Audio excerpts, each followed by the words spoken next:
herb, you should be like, yep, I'm going to grab that. Yep. Because All that's right. Well, fixable. we are live and we are not talking about the right to repair today, but that's what we started bitching about. Yeah, exactly. But instead, rather, well, first, happy birthday, Eric. Thanks, sir. Thank you very much. Yeah, I'd called you old man, but I'm the old man. Yeah, I always call you old man, even though you're like 10 years my younger, I think. Well, 6.5. So, okay. All right. Well, I mean, at this point, might as well be 10. I don't know. Well, no, you got some knocked off because of cancer. So Yeah. Yeah, I'm pretty confident that I'm actually older than you. Yeah. Oh man. Yeah. Yep. 51 It's today. like that episode of Red Dwarf. It's like physical age 27. Oh, yeah. Or no, chronological age Chronological 27. age, yeah. Physical age 43. Oh man. Yeah. Yep, I feel So that. So speaking of anyway, old stuff, we're gonna be, the Manna Machine yep. that we talked about pretty early on, and it's something that honestly, like, not that many people cover for how kind of Right. like a big of a deal this is, I guess. Yeah. Like every now and then I'll see something pop up on YouTube, but it's still pretty obscure. Yeah. People don't really go into the depth that we have. Mhm. Um, I don't know that anyone has actually gone to the trouble of obtaining the book, which I have, which I think now is like 700 something, or actually like I here in Europe, I think I've seen some cheaper versions actually. Huh. It may be that Well, they, it probably stayed in print longer here. yeah, It so could that be was Sassoon and Rodney Dale. Yeah. Dale, yeah. Two engineers who somehow, I'm not sure of the full backstory, but they basically were looking at some of the text of the Zohar, and they did their own translation because they were looking at stuff and they're like, wait a minute, this doesn't seem, it seems a lot less like religious doctrine and more like an operator's manual for Right. like a machine. And so they were Hmm. like, well, okay, the translations, of course, because like people who translate things in a religious context, they do it with a religious philosophy in mind. And so the output is kind of like religious in tone. So they went and they're like, I think this is a lot more technical. There's some details in here, and they created a new translation, and they created a couple books, I believe, like multiple books. A couple related to that. Yeah. Like Kabbalah Yeah. Decoded, which Yep. is I have that still one. in print, I think. I have that one. I don't have the one Yeah. that you have because it's Mhm. too fucking expensive. Yeah. But they're so basically they're like, for those not familiar with the Manna Machine, it's described in like the Bible and some other texts, kind of the time, religious texts, um, like how the Israelites were fed, essentially, Hmm. put it simply, um, and it goes to like, oh God, okay, so now Well, if maybe, I'm not mistaken, some of these texts that they translated were intentionally left out of the Bible yep, anyway. yep, Maybe even in some of the Jewish texts, just because they were so weird and obscure and yep. really made no sense in a religious perspective that they kind of just were on the cutting room floor, essentially. Yeah. Uh, So now the thing is, so there's hints in the Bible, um, and but there's also the Zohar, which is a later text that was like basically a bunch of stuff that was passed down word of mouth over the centuries that somebody finally decided to write down in like the 13th century, I believe. huh. Um, but that goes into way more detail. That's the thing. And it essentially it talks about a machine. I mean, I've read it, and I'm like, yeah, the only interpretation I can come up with, like, this is not some kind of uh spectral mumbo jumbo, kind of woo stuff. This is like, Right. these people are talking about a machine. Mhm. Like, every element of this is some kind of machine. But the problem is, like, essentially they didn't have words for certain things. Yeah. So, like, oh no, like, uh tubing was called hair or something, or a beard or The whatever. beard. Yeah. Hmm. Yeah, and like lights were called eyes, and containers were called skulls, things like that. So it people look today and they're like, oh yeah, that's just some weird ass religious stuff from, like, bunch of And the manna came out of the penis. It was all yeah. like, oh yeah, dropping manna all over your glasses. Yeah, but it was basically like a dispenser or nozzle or Mhm. something. Yeah. um I mean, well, call it what and it is, right?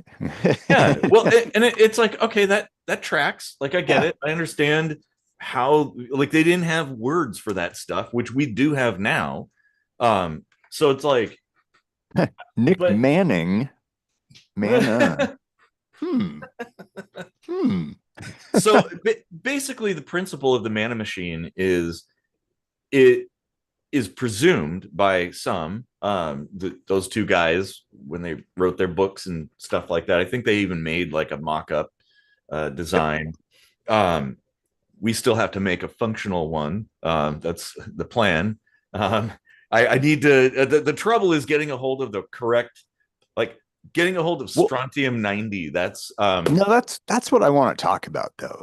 mm, Actually, is I don't think we should bother trying to make it exactly to spec from the ancient one or whatever, like with nuclear or whatever mhm. they posited as the power source. Just the concept of it is Yeah, enough. Like and actually, like, DARPA's fucking working on this. NASA's working on yeah, this. it's a, ESA, yep. like, of course the space aspect of it Hmm. becomes more complicated when you factor in gravity and changing pressure and everything Yeah. and temperature and all that stuff. It becomes far more complicated, and then of course the mass that you have to bring up there and Hmm. the organic material required and everything, way more complicated. I feel like that should be like next level, but No, no, you're, we have an actual application here on Earth that this could really help solve, and no, I that's think you're world onto hunger. something, that like, while I want to create something like a replica, a functional replica, um, that would be like the old way. That'd be Yeah, the, like a movie prop, essentially, or yeah, something. Like, okay, yeah, we made it work. It does the things, but we could do way better than that now. yeah, Um, and and and and really, like a portable unit is one thing, that has its place and its need and everything, mhm, but it's also enough to think like it's more about what it was producing, right? The mana itself yeah, as being kind of, I mean, it's not good enough to replace all your nutrition, right? But it no, is extraordinarily affordable augmentation well, yeah, to to a supplement, healthy diet, to kind like of as a be like supplement, a yeah, baseline. or an Um, ingredient for some, like other yeah. things like soups or So whatever to we're, really increase health and nutrition across yeah, the world for low we need, cost.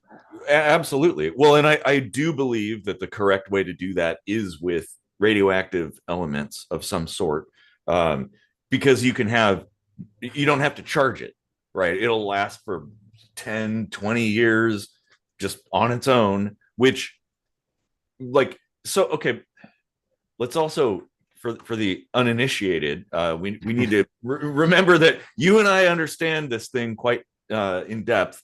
Not the viewers may not.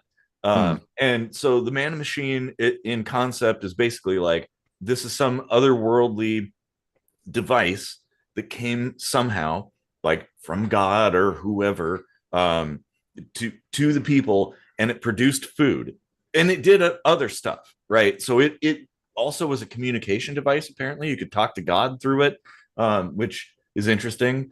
But you, so but it had to be handled carefully. And if you look at a lot of the clothing, the attire that the priests and people wore who handled it, like it was a lot of gold, so Yeah. shielding against radiation. If you touched it, you'd get basically radiation poisoning. Yeah. So that's Yeah. interesting. They had that's where the ark came in, this special box to transport this device. Yeah. And because like here's the thing.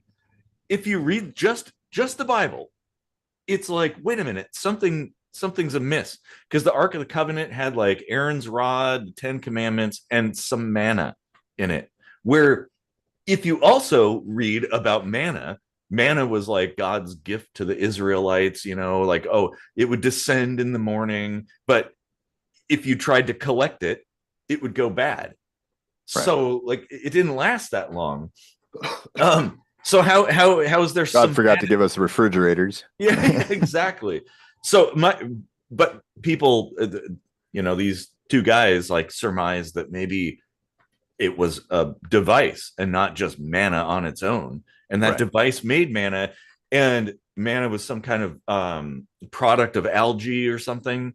Yeah. Uh, It's that a bioreactor is yeah, what we're talking about, a yep, fermenter, basically. yep, It's the same basic technology that most people would be familiar with anyway, as how we make beer, for yeah, instance, yep, mm-hmm, using an organic substrate such as yeast mm-hmm, and growing a product from that. The only difference here is that uh, this would be more like using the product itself as the actual like output, um, rather yeah, than converting it to something else. Like it is more about like propagating mm-hmm, more of it, essentially, rather than like converting it from one thing to another. Keeping it simple and yeah, but like as you mentioned, with like mishandling of the Manna Machine would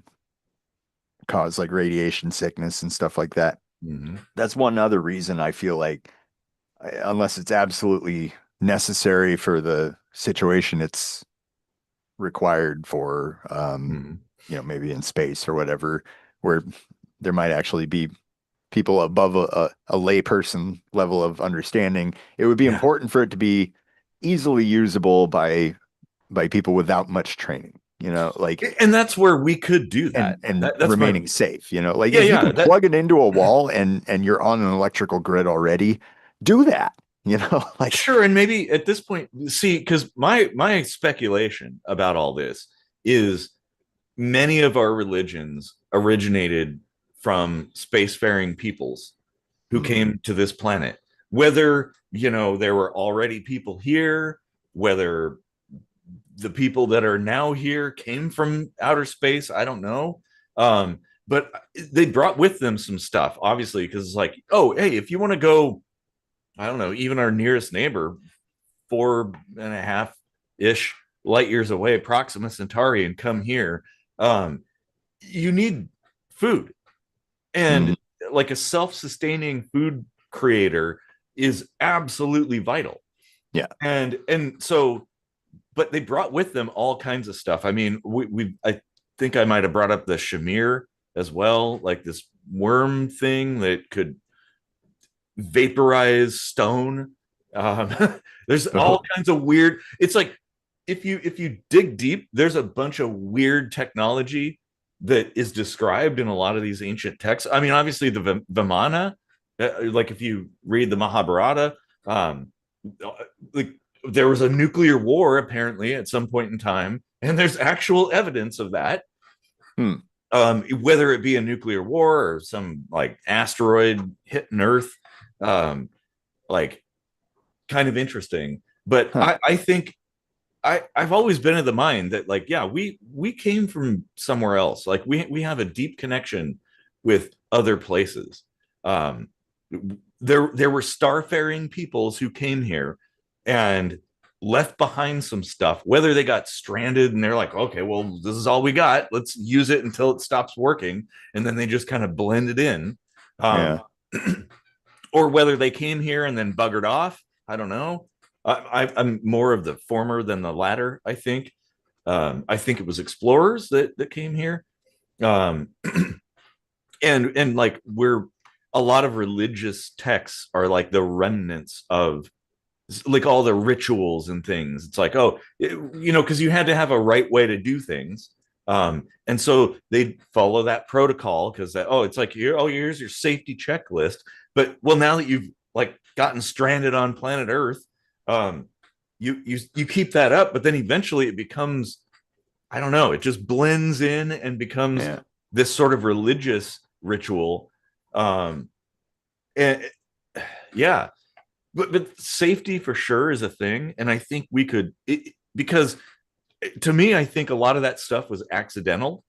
It's sort of like, oh yeah, you've Yeah. got this gear, you've got this kit that you have with you as you go exploring, and you're like, oh, well, we're stuck, I guess we'll make the best of it. But we could take that concept and make a deliberate thing, Yeah. terrestrial thing for Earth, and I think we could definitely make it safe.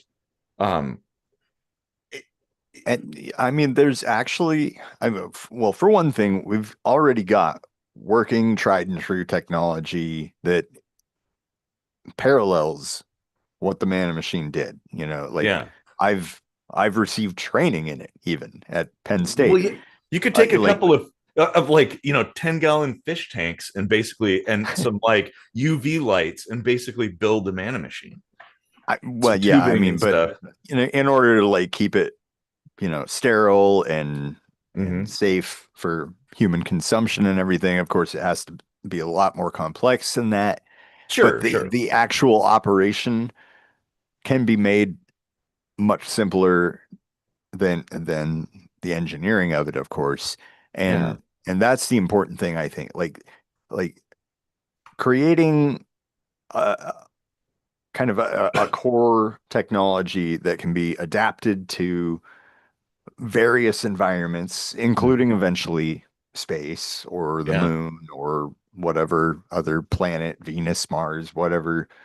All that stuff's like kind of like down the road in my opinion, like because Well, we would what's we would what's battle what's the test good it. in what's the good in like doing something that is in the future anyway if we all Yeah. die in the meantime, Well, like and like if you're going to explore a different star, you'd want your stuff to be battle tested, right? hmm So hmm like field tested, proven, developed, like, oh, we've worked all the bugs out, yeah. uh, figured out this, oh, this doesn't work, that doesn't work, or that works Well, great. and if you believe this came from aliens, right? Like they probably tested it on their home world with Sure. their atmospheric and conditions, and then in space so that they could travel long distances and long periods of time and Hmm. have sustenance, right?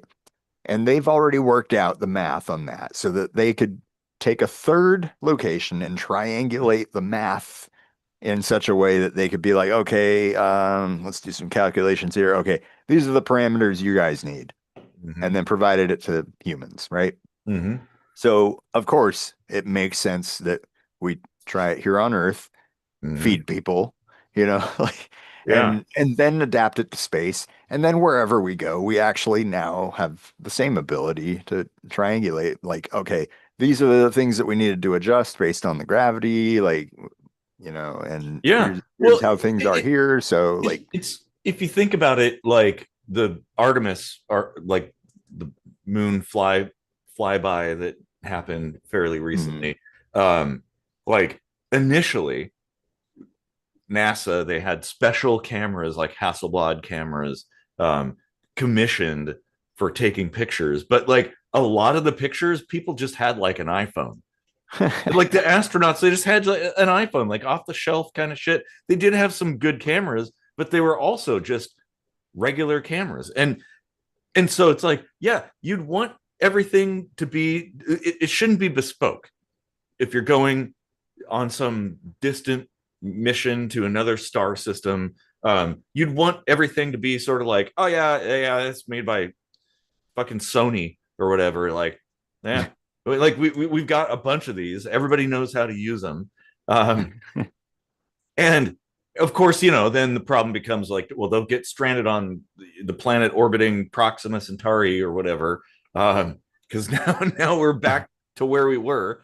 Well, and now that you mention it, like having it all be made by Sony or whatever, like I also think it is of the utmost importance that this be from the start open source. Yes, like 100%. Yeah. Like there is no other way that this could function in an emergency situation, in a catastrophe where the grid is down. Like we cannot afford to have something that is vital for human survival, at least potentially. That's only owned that requires fucking OS updates or something, like. Well, no, it like I'd say, yeah, the open source thing, 100%. It should be as ubiquitous as toilet paper, right? Like nobody has a patent on toilet paper.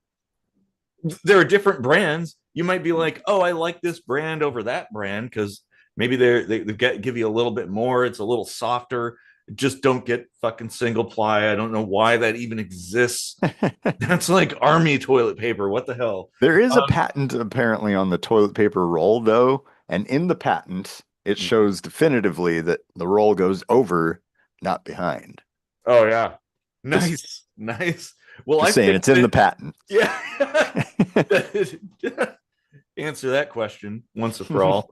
I mean, I fixed that because I have one that's a commercial toilet paper roll holder that goes sideways. So there is no front and back. It's left and right. It's like which direction both work. Yeah, I this definitely is something I like. There's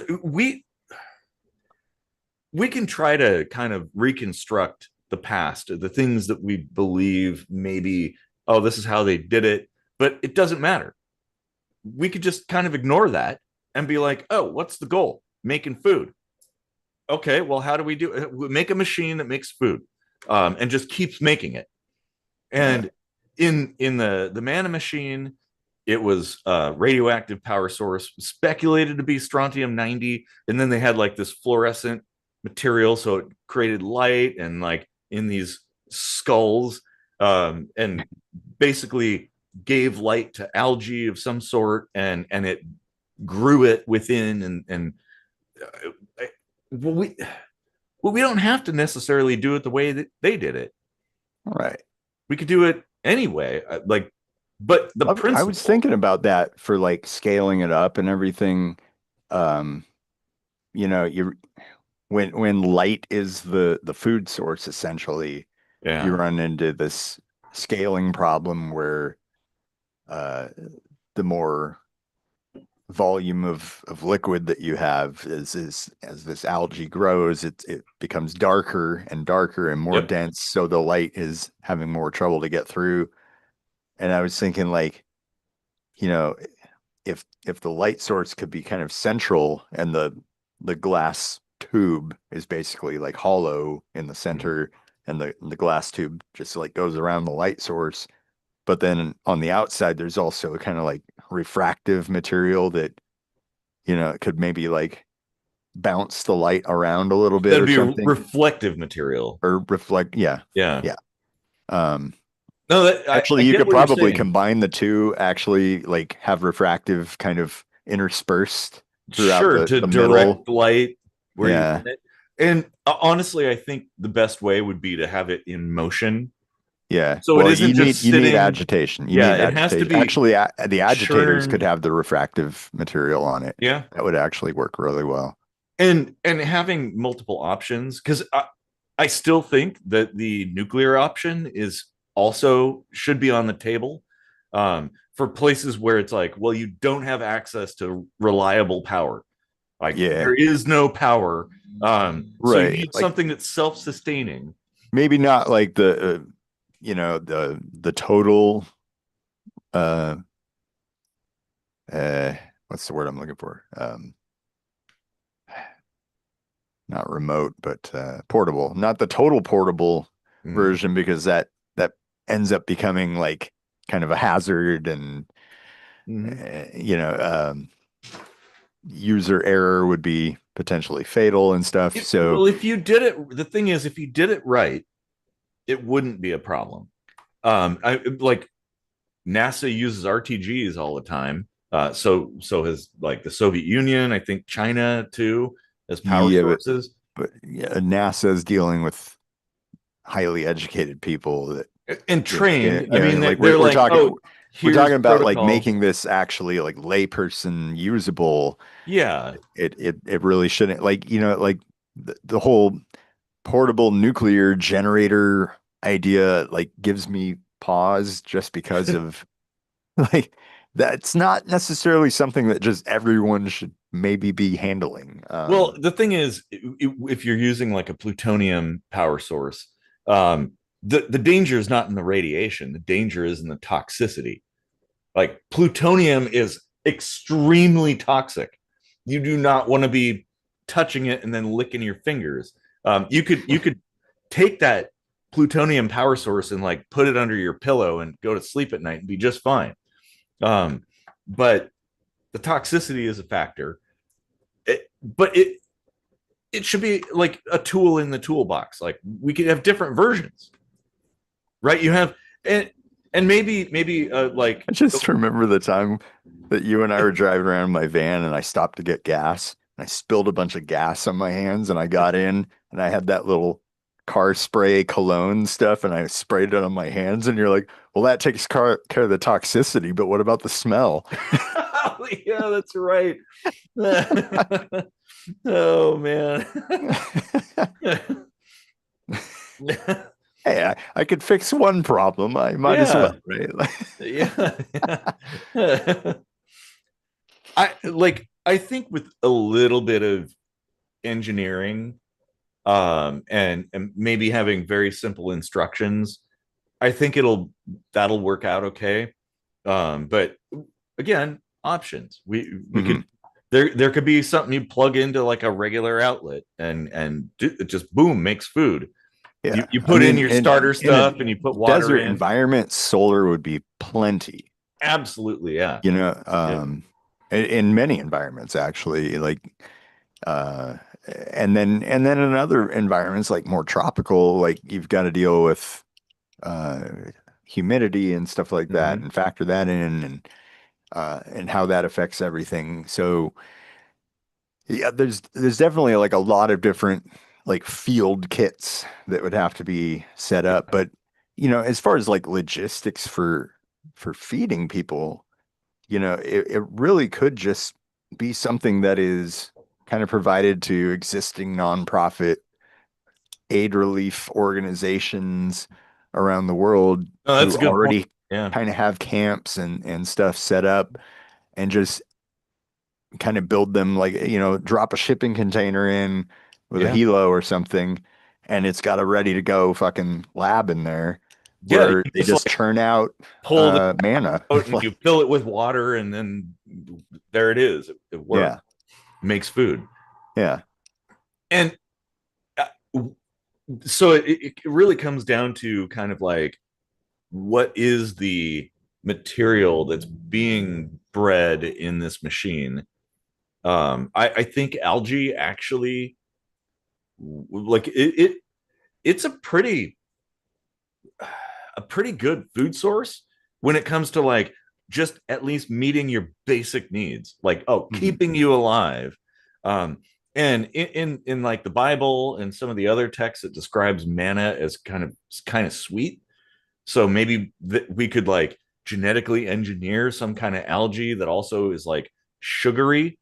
So it's like Right. it's like not just bland health puck kind of Yeah. thing, because we don't want to do that. You want people to be like, oh, this is actually pretty good. Right. Well, and there's also like cultural aspects that need to be taken into consideration. Like, Sure. is it halal or whatever, Hmm. um, and the flavor too is also important. And I'm glad you mentioned genetic modification because I also feel like, much like we did with golden rice, there's absolutely no reason we shouldn't be uh, genetically engineering the the base, Hmm. like the seed or whatever Yeah. for each batch to be something that is producing a more densely nutritious product Yep. and or good tasting, Sure. so that it's also like pleasant to eat. Yeah, exactly. And Because actually the more pleasant it is to eat, the more someone is likely to want to keep eating it. So which is and important. nature already fucking does that, like fruit tastes good. Like and it happens to be good for you. Like that's pretty rare, right? Yeah. You know? Well, and like I'm thinking about like one of my favorite snacks is salted seaweed. Oh Salted God. and seasoned seaweed. Some people don't like it, but I will get a big old pack of it and it'll be gone in an evening. I'll just eat all of it. It's so good. But maybe there's some people who would want some, and seaweed obviously is going to be a little different. Um, but it's like a lot of people turn their nose up at that and they're like, oh, that's gross. Well, okay, maybe if you had the right seasoning in there, make it a little spicy, make it sweet. Who knows? I mean, Change they do the texture. have like a wasabi flavored seaweed too. I've seen that. Oh, that stuff is good. I can't eat that much of it, but it's good. But that's healthy. It's like Yeah. that can sustain your life. Like you add a couple extra that you know scavenge a few nuts or some berries or something somewhere to add to that, and you're good to go. Like Right. there it is. You're fine. And if we made a machine that could just mass produce the basic necessity aspect of that, that could be like airdropped anywhere and work. Like, Yeah. oh, okay, well, hey, you're in a sunny desert environment. Well, here's your solar one. Out in the Arctic or something. Okay, well, here's your nuclear one. Um, just don't open that one thing. Um, and I like having a thing that basically like just add water, right? I'd Right. love to see that where you drop Yeah. something in and it's like just add water into this thing, you fill up the tank, and then you're good to go, and it just makes food constantly. Yeah. I mean, there's like also some minerals I think that you might have to add. Well, that's what I'm saying. Like you kind of supplement that with scavenging up some other things. Yeah, and a lot of this stuff can be provided too, thinking in terms of like nonprofit relief aid and Yeah. stuff like that. Like, because that's ultimately what I'm envisioning is like this is basically our progenitor, Roddenberry-esque food replicator Yeah. in action. Like, Mhm. if we could take this 1978 book from two engineers that Mhm. looked at ancient Jewish texts and read, from their perspective, this engineering manual for something that created food with possibly a nuclear power source, Mhm. fully portable, and to just take that concept and run with it to be like, look, if that did exist, it totally worked 3,000 years ago or something in the Yeah. desert with Yep. people who had absolutely no idea what the word technology even meant. Yep. And Hmm. like, why not adapt that to feeding hungry people now? Like, I and agree. Yeah. have that be part of the manual for making the world a better place, because that's 100%. one of the things we have to tackle. Hmm. Being completely honest, is that there are too many people hungry, too many Yeah. people malnourished, and Mhm. without proper nutrition, how can your brain function at its maximum That's power? true. Like, Yeah. and that's really ultimately what we need. Like the whole concept of making the world a better place should be getting everybody's brains running as efficiently as possible because we need more people thinking. We need more people Yeah. thinking critically. We need more people thinking about solving the world's problems rather than solving where their next meal comes from. Hmm. Like, no one sh we're, this is 2026. No one should be fucking worried about that. I know. I know. It's It is. impossible to fathom that we're still dealing with that shit in this day I and age. know. And this is a thing that maybe we should try to crowdsource or crowdfund. Um, that like, hey, we're gonna build this thing. I see. I'd like it to somehow include water processing as well, Hmm. because water is actually more important. That's like the second thing. You have like air, then water, and then food. And so being able to get fresh water from shitty water, because there's water everywhere, but most of it's brackish or saline or just gross, Yeah. dangerous. So maybe the machine should include, and I know this is starting to sound like the Homer mobile, um, but maybe the machine should include some kind of water purification system as well. So like you could literally dump in muddy, dirty water with a bunch of microorganisms in it, and it will just squish it through and get I mean, fresh, water is clear also water. even a potential source for energy with Yes, electrolysis. that's true. So, Yeah. um, kind of a multi-function apparatus, Uh-huh. uh, something like that, filtration slash electrolysis. Mm-hmm. Um, Well, because if you think about it, if you look at a lot of places that are poverty stricken and destitute throughout the world, like finding good, clean water is a big deal. Like right. there are people who their whole, like some mother somewhere walks with a big jug across the desert all day to go get water and Yeah. all day to come back like in the evening just to get some fresh water. Like why don't Well, we and also fix that one? this whole process is environmentally friendly too, because a lot of this will be fed with carbon dioxide, and Yep. the output is, of course, oxygen. Yep. So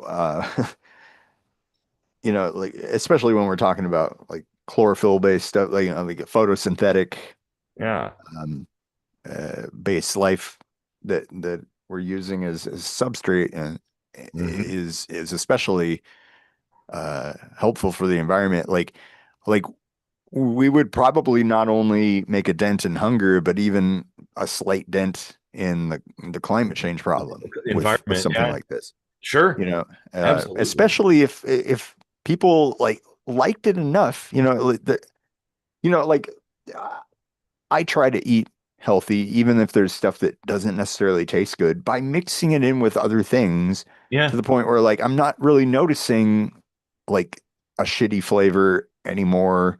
Mm-hmm. And like that's all you really have to do. Like if you take manna and it's a flavorless health puck, but you throw it in with your fucking cereal or something, So, or some seasoning or and you something. don't really notice, like, well, okay, like you're healthy, Yeah. but you're not like it's not a chore anymore, you know? Well, and having basic needs be met, because like we've talked about this on the show many times, that we technically live in a post-scarcity world. Yeah. Not everything, but like when it comes to all the basic needs, like we can fill all the basic needs for people. Yeah. The Um, scarcity is manufactured. yeah, yeah, basically, Yeah. and largely it's governments, in my opinion. Yeah. And like so, well, okay, well, let's fix one of those things then. The food and water sort of thing. Yeah. And so like to me, I think, okay, I want to make a concept, like a prototype version of this that does the things that we need to do, and then maybe we can work on genetically engineering some kind of algae, like changing it up a little bit so it's like, oh, it doesn't taste like the ocean. It it's kind of, oh, it tastes a little bit floral, or it tastes a little sweet, or something like that. Um, and maybe you could dry it and turn it into things, or like you said, mix things in with stuff. Because like, yeah, my protein drink, it tastes like, or the I have this powdered stuff that's protein Yeah. mix. And it's very chalky. It's like it's a very like I have to. Under the sea, Yeah, this tastes like pee. yeah. It's very chalky. But what I'll do is I'll just like throw a little bit of juice in there Mm. or some drink mix or something, some Gatorade or whatever, and like, oh, okay, yeah, it's kind of, it's still the texture is still there, but it's palatable. That's all it takes, just as an aside, like nothing bugs me more than people who are like, "Oh, you drink that? That's full of sugar." And it's like, Yeah, yeah, but it's also full of a bunch of fucking vitamins. Like it's exactly. not like sugar erases vitamins, Exactly. Like, That's true. like it might make a slight dent in their nutritional value, but you know what? I'm better off than and not drinking it. and So, then they'll pop open like a Coca-Cola and yeah, like, well, what hypocrite? right. uh yeah, because I think something like this, an open source kind of project that's all about feeding people, like providing food and it should, the thing is, it's got to be simple. The Hmm. the mechanism has to be simple. So any idiot could figure out how to fix it, because you're going to have to clean and fix things from time to time. It should be easy to take apart. You shouldn't need an entire like 12 volume manual, Well, like like, Zohar. okay, I said at the start of the show we wouldn't talk about the right to repair, but actually, this is this is a good tie-in. Yeah. Like, it actually should be supplied with a service manual, like because and that is important. and I will say this too, like a thumb drive with STLs to 3D print replacement parts. So everything Uh, in this should be 3D printable. So, because, bro, you could, Wherever possible. I mean, like a light source or something can't well, no, obviously no, be. but like mechanical parts, things that Yeah. might break or something, knobs, whatever, that kind of thing. Everything should be basically 3D printed, and should come with. I mean, thumb drives are practically free now. They give them away as promotional things. You could wipe that and put your STLs on there and your operations manual. 3D printers are dirt cheap now. Like no matter where you are, it's like you could buy a 3D printer. Like homeless people could afford a 3D printer. They're like $100. Like all you need is electricity and some filament. Um, rather than having to, this thing broke, I've got to glue it back or what. No, you have all the STLs for every single part. So no matter where you are, you could 3D print a replacement part. And that of course fixes the whole like, oh, patenting and da da da. It's like, no, literally every part that is in this thing is on this thumb drive that comes with the thing. um Yeah. And there honestly should be kind of like a prepper package that comes with it with just like emergency like replacement parts that is like, like whenever possible, when you need to replace something like this thing came with it free.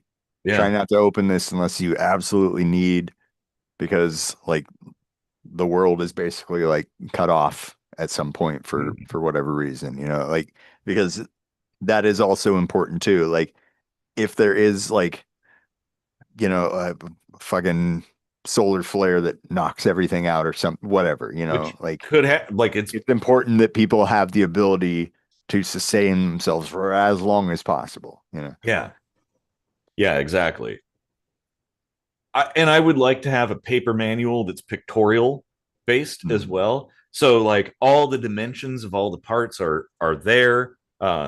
Illustrations, no text. You could throw some text in, Yeah, I guess. how about adding text? Because like I just spent like 12 hours working on something with just pictures, and it's like, please, I would I would translate this from German if I could, but Mhm. I have no idea what the fuck I'm looking at here because this Yeah. picture is so tiny and like Well, ah, so Mold King does like a Lego. They do Lego sets, but they're not Lego, of course. mm, They do all the stuff Lego doesn't want to do. Like I have I actually have a spot bot. I have a P90 that actually shoots Legos. Um, like they don't, Lego would never do that, but their instruction manual is awesome. Like in the beginning, it's like, oh, here's all the parts you need and how many. And then there's one-to-one, like, oh, here are the blocks or whatever, and you can like take the block and set it down so it's a one-to-one ratio. So you like, even if you didn't have the block, you could be like, oh, okay, I'll just measure that block with whatever measuring tool I have, and I can create it because it's one-to-one. I don't know, just thinking about all this stuff, it's like kind of getting me kind of stoked. Yeah. uh, but yeah, it also, it should probably come with some extra packets of seed material. Yes. Um, Yes. I so was going to because mention that. Like, that's also important. Like, is making sure that there's a backup for the actual organic material. yeah, And I'm assuming that there's arable land or something that they can, uh, grow whatever they need. In addition, it really just depends on the climate, the environments that they're dealing with, and well, and whatever their particular needs are. But yeah, I this also has other uses. Obviously, we've talked about space and things like that, but what about natural disasters?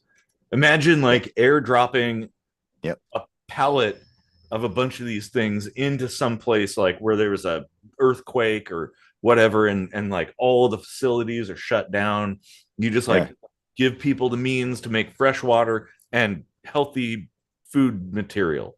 right. Like at Well, least and it's like I nothing. mentioned earlier in the show, DARPA's looking into this, and obviously Well, that's see for a here. military. If Uh, we could get some ducats if we wanted to by um contacting DARPA, starting a company, putting this together, creating a proposal and whatnot, and a prototype demonstrating that it works, and then they do have a membership millions available. of dollars coming our way to make this happen.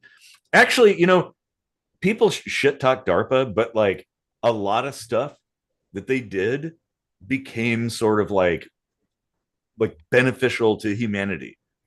It's like, Well, oh that's yeah, good. it's all like secret squirrel military shit. That's the original goal, but ultimately, it's like, oh wow, hey, well, the world's a better place now because I mean the internet, for one, it used to be called ARPANET. There's a reason for that. Uh, Mm. Yeah, I mean, like that's definitely one avenue. Um, I really do want to have this be kind of a goal of ours as the show, or as a team, mhm, you know, starting with you and I, and hopefully growing to some of our viewers and networking out from there. But yeah, I really want to see, I see a future where we have nonprofit organizations doing stuff like this, where we have nonprofit divisions for fixing hunger, or fixing homelessness, for fixing education, yeah, like all mental this stuff health. that we're passionate about, and Mhm. that is vital for, really, like, not even tongue in cheek, like the evolution of the human species. Mhm. Uh, like,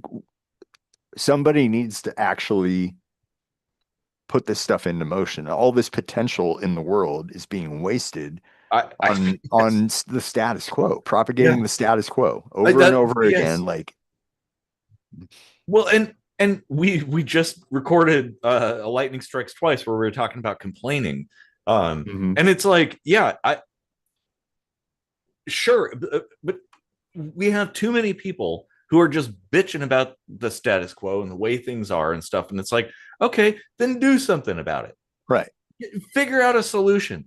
And if you don't know how to, network with somebody, like put a team together. Like that's what we need to do. Because I'm all into engineering and building things, and you have the knowledge of uh, like biology and stuff. Like together, we could probably put this thing together on our own. Yeah. But like, all right, but then when it comes to production, how do we do that? When it comes Yeah. to distribution, how do we do that? The logistics side of things, like, oh, well, we need more people. Yeah. Um, If you can find them, maybe you can hire kitchen sink microscopy. dun, dun, dun. Dun, dun, dun. Oh man. Yeah, and I kind of see it as sort of like a military sort of thing. Like basically we just need to kick the shit out of these problems. Like Yeah. bomb the hell out of them, but with technology and not bomb. Right. Like the only war that has any justification anymore in society is the war against the problems that plague humanity. Yeah.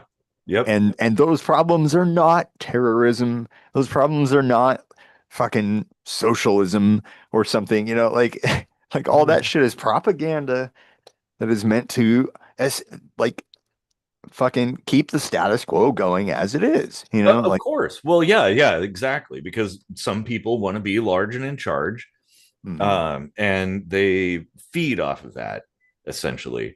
But like a lot of the problems, like say terrorism or crime or whatever, are secondary. They're symptoms. Terrorism. Yeah, they're symptoms of the core problems, which would be hunger, poverty, Hmm. things like that, mental health, stuff that it's like, okay, let's work on fixing those, and then Yeah. all that other shit goes away Yeah. overnight. And then it's like, well, okay, we can live happily ever after, I think. Yeah. Honestly. It is that simple. Not that it's actually simple at No, all, no, but it's a in the complex problem for in sure. the grand scheme of things, it's far more simple than the advanced mechanics that go into keeping things as repressed as they are. Yeah. Well, Like and it like comes down to, I think, identifying the actual root causes of things, like the cause and effect connection. mhm. Um, when you talk in the political realm, they'll be like, oh, well, it's a left versus right thing. It's the left is doing this and the right is doing that. And like, okay, yeah, but things are never getting better. There Why is don't, no left what? and right. It's No. all oligarchy. Yeah, All of it. it is. Yeah. It's All of it. Like, corporatocracy, as I call it. yeah. Uh, and people need to recognize that. And it's like, who's going to fix this shit? We have to fix it. Hmm. We have to fix it ourselves. You can't like pray to the gods of politics to fix things, because when have they ever fixed anything? Ever? When Yeah. when has like checking a checkbox on a ballot ever fixed a problem? Maybe a couple of times, but only like little dinky doo things, like little tiny things. But like the big problems that plague humanity and have plagued humanity for millennia, nobody's been able to somehow fix that. Yeah. Okay, well, why don't we drill down to those things?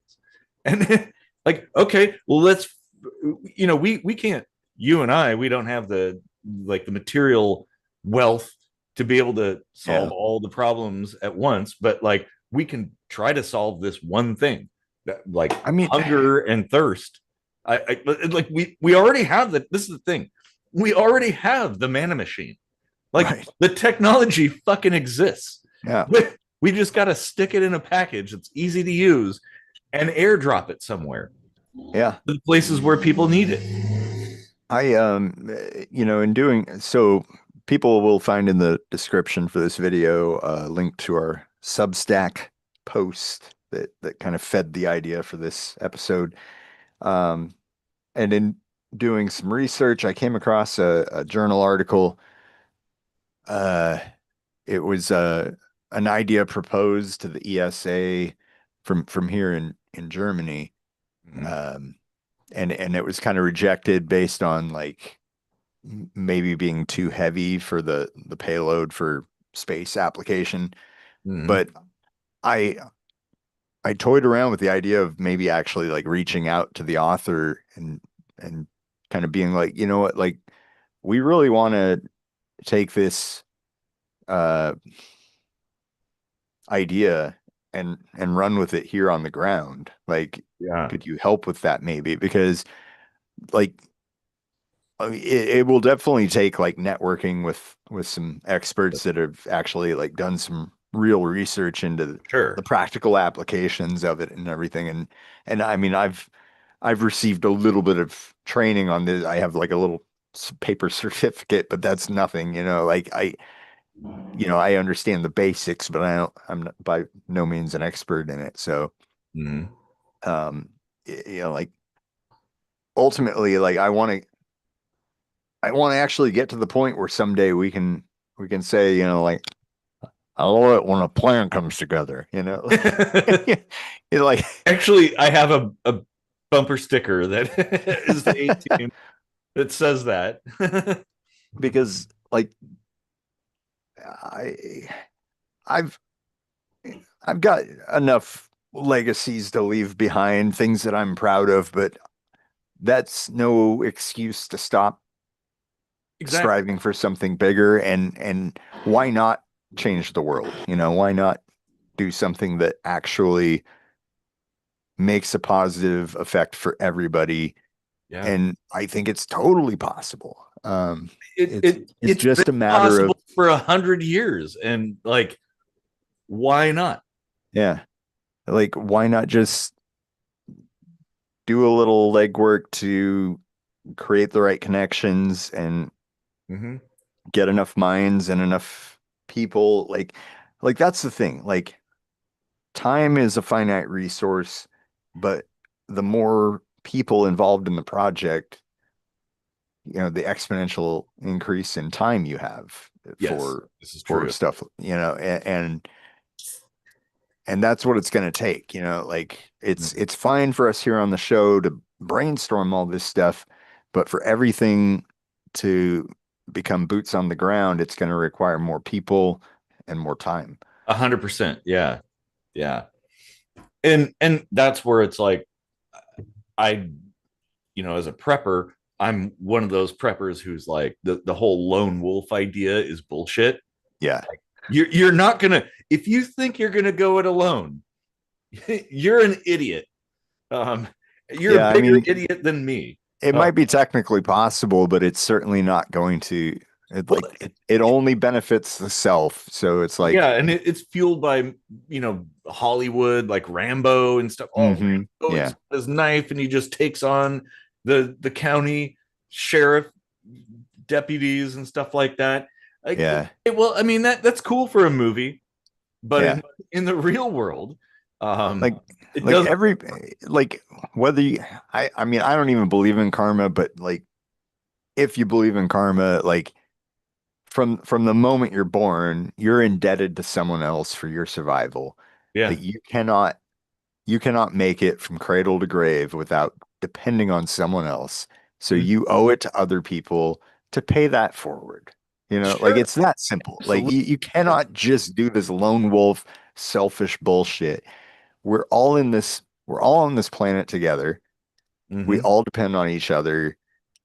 That's how society works and thrives. Like Well, it, and it's like, imagine, there was a scene in the what was it, 1956 War of the Worlds, mm, uh, where like this rich guy with a briefcase full of money, like everybody's trying to evacuate as the aliens are invading and destroying the city, and everybody's trying to get on buses and cars, find some kind of transportation out of town.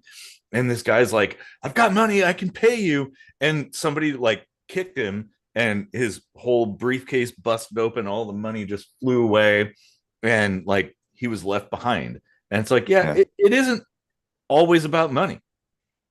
Like, yeah. I was listening the other day to an old Motorhead song, "No Voices in the Sky," and there was a line in there, "You can't take it with you when you die." yeah. It was all about, like, what's the point in being rich if you're not using it to help others? Like, Well, because exactly. Yeah. like, Well, and to me, I'm like, what matters is leaving behind some kind of positive impact. Like, I don't need to be recognized. I don't need a fucking statue. Please do not do that. Yeah. All the girlfriends don't no bronze statues of me when I die. Okay. Uh, Unless it's peeing champagne. yeah, yeah, that would be kind of awesome. uh, but to me, I feel like I want to leave a lasting impact. Like, leave it better than when I came. Like, I want the world to be a better place. I want to, like, it should be better. Like, fix a problem or something. Yeah. I mean, I fixed a lot of problems in my time, but like, okay, well, all right, well, everything's bigger in Texas. Let's Texas this shit. Yeah. Let's go ahead and do the whole entire planet. Um, I mean, objectively speaking, I would say that we're losing that battle right now compared to our respective years when we were born. I think 75 and 81 were potentially like globally a little bit better than now. yeah, Um, although and and of course all of that fluctuates, but yeah, like and of course like our reach is limited, like yeah. our local world is different than the world proper, right? But there's absolutely no reason we can't strive for affecting the world proper. Mhm. And with the internet now, I mean, like our reach is theoretically unlimited. Yeah, So at least on Earth. yeah. And yeah, see now So you. so anybody watching, I don't like if anyone's still like straggling here, just please hit share now and like Mhm. whatever social networks you're part of. Spread this out there. Throw a little of your own words into it to Yeah. help boost the algorithm and increase the interest of people because we really do need kind of a help in spreading this message, like Mhm. getting it out there. Like, we're trying to do something good here. God damn Yeah. it. Yeah. Exactly. Like we need a little help. Like we're not even asking for money. No. Like and it's just Like, like get the we word do out this there. for free. Yeah. Like, we actually literally pay to do this. Hmm. We're not Yeah. asking for money. Like, because to me, I'm all about helping people, making the world a better place, Yeah. and open sourcing it. So it's like, you can do it yourself. Like, we'll give you some stuff, but you can also do it too, and then pass it on. Yeah. Uh, that yeah. Oh shit! Oh, it Oh, won't let me can't Oh, yeah. can't Well, share that's a bummer. I didn't know you couldn't share a live stream. until Interesting. it's over. Yeah. Crazy. And I think it even takes up to 24 hours to Hmm. finish processing or something. Ah, man, Well, so like that kind we of need. sucks. Eventually the live stream thing might not be the best, but Well, we could always use AI to kind of condense, put stuff together, short yeah. videos and stuff. That shorts apparently work. Like, Yeah. they get shared a lot. So if we have these little Yeah, summaries of the longer, yeah, like the viewership can be high on shorts, but the actual attention yeah, is another question. Like I've tried that, like we've done shorts and like within minutes you'll have like 600 views, but not much click-through rate, not much interaction, no comments, yeah, absolutely whatsoever, no sharing. So it's like, okay, so people are just kind of like, oh, nobody's like drinking laundry detergent. I'm not interested, like yeah. I know it's frustrating. Like we're fighting a real uphill battle against the dumbing down of humanity. we are, Um, yeah, and I don't know what we do about that, but I know that the way we maybe solve if I show my problems. tits, there we go. Like, Well, see, you can get away with that. Oh man. Demonetized.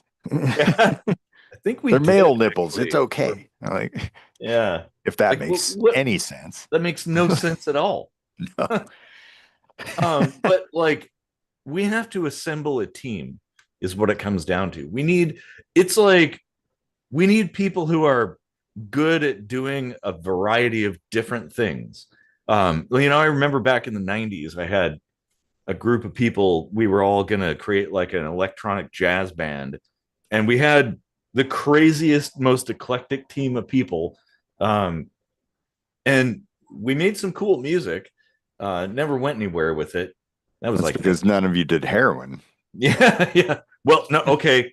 If you're gonna be a jazz The band, you got the to do heroin. the guy, our contact who went and tried to peddle us to the radio stations, he was a recovering heroin addict. So Oh, we at okay. least Well, had yeah, that. recovering. Yeah, Yeah. you got to be on the heroin. You got to, yeah, Yeah, exactly. yeah. But like, we need a team of people because, like, you have the biology side of things. I've got the, like, I don't know, I'm sort of a idiot engineer. Renaissance man. Yeah, Yeah. yeah. Like, Little knowledge in a lot of places. I, I basically can build anything. Yeah, You tell me to build it, I'll figure out how to build it. That's what I do. Uh, Bob the Builder. yeah, kind of. Um, but like, so we start with, I guess, where do we start? At the beginning. Mm. We make a prototype in any way, like I was saying, fish tanks and shit, and plastic tubing and pumps, and we'll just like make a thing that does the thing that we want and go from there. And then we'll figure out a way to condense it down, package it up, and distribute it. And if you get big enough, it's like I wouldn't mind getting my hands on some strontium 90. I'll just say that. Some plutonium. I, I, I have a bumper sticker on the back of my truck that says legalize recreational plutonium.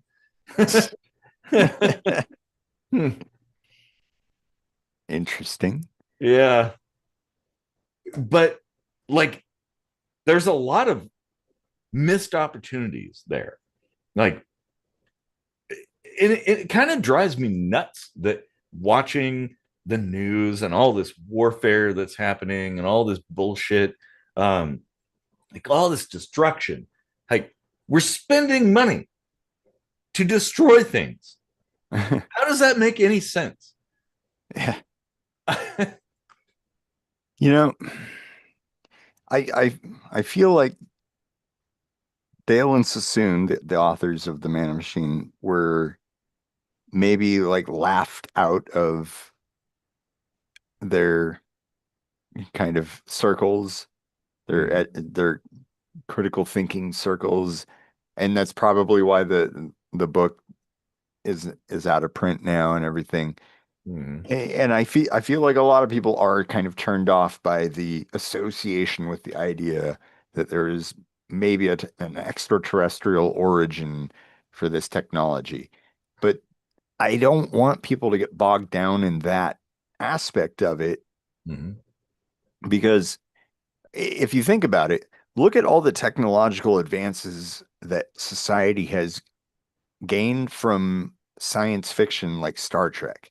Yeah. Like it clearly did not happen in reality, and Mm-hmm. yet the idea was enough to run with and turn into a reality. Why Well, is that okay? And then if somebody says, "Oh, here's this thing that came from aliens," and then you're just like you would ignore the idea and throw the baby out with the bathwater. Like why is that? that's a really good point, man. When it's TV, it's okay. When it's aliens, oh, the whole thing is crazy, wackadoodle. Like don't do that. Don't let yourself do that. Like let's put the alien thing aside because as fun and cool as that might be, and whether it's true or not is a fun question to ask. Yeah. Sure, but let's put that aside because it's actually 100% irrelevant to Mm-hmm. the idea itself. Like Yeah. that's Well, what we so really have to focus on. it, that's a very good point. And I will maybe highlight that with the Wand Company's Star Trek communicator that they have. So it's like a pretty good replica of from the TV show, but it's Bluetooth. So it's like Mhm. it actually, in order to work, it has to connect to an actual cell phone, the creator of whom was inspired by the communicator from Star Trek, the original series. So like, how ironic is that? Right. Um, but Fantasy versus real life. Yeah. yeah, In the comments here. Yeah. and it doesn't matter your inspiration for creation. Like, Right. create. That's really what it comes down to. Like, see a problem, solve a problem, whatever it is. Like, Hmm. do it. Like, I mean, do people like lament the fact that they worked in sewers for their whole entire life? Like, oh, maybe, but you know what? It's fucking important. It's Yeah. really, really important that sewers work because Think about the alternative. yeah, we have seen the effects of not having sewers. Dumping feces out into the street and all the diseases that happen. Like those sewer workers, however insignificant they may feel they are vital. Like Yeah. that is a vital thing. We need to respect those people. It's kind And of cool being here in Europe and seeing castles and there's these little shoots coming out and it's like, okay. yeah, that's where they dump the shit. I'm really glad for sewers. Yeah, running water too is another thing. It's like Yeah. the Romans did that, and it took a while for the rest of the world to do that. Um, but like, Like the aqueduct and all that. yeah, yep. Hmm. Well, you're over there. You should go check it out. Um, Yeah, I mean, I've been in like the tip top north of Italy, but I haven't really explored Italy proper yet. See, I'm the kind of person that likes to go to touristy places, but I like to go to the places tourists don't go. Yeah. The back rooms, essentially, like the little corners of the things that are truly interesting. Yeah. It's I like, mean, like oh, yeah, I'm the same way. Like I don't necessarily always like to do the touristy thing. Like, I mean, if I'm pinched for time, a hop on, hop off bus is pretty cool because you get to see a lot of stuff mhm, for a relatively low price in a short yeah, time. So that's kind of cool. But yeah, like as far as like if I have the opportunity to just explore on my own, I'll just go see what I see, like yeah. and take it in for what it is. Um, Well, I wouldn't.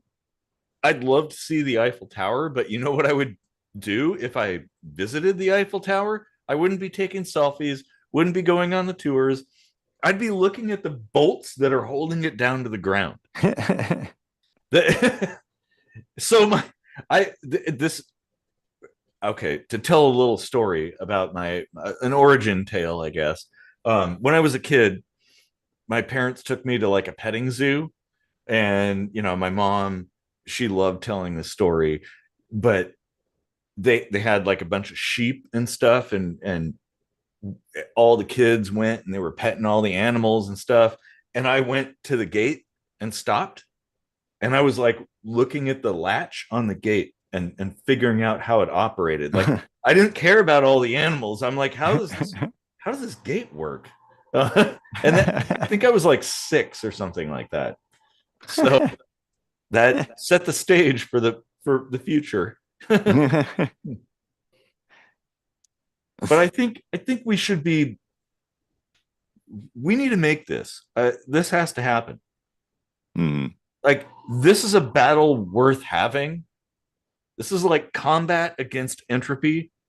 And I think that's like the most epic angle to yeah. put it. Well, even if the nutritional supplementation value of something like a widely dispersed Manna Machine in a Mhm. nonprofit aspect could improve nutritional value across the world by even 30% or so. Like Mhm. that would be such a massive win. Like Yeah. you would you would be extending lifespans, you would be saving lives, you would be increasing uh you know potential, Yeah. like individual potential across the board to have more brain power. Hmm.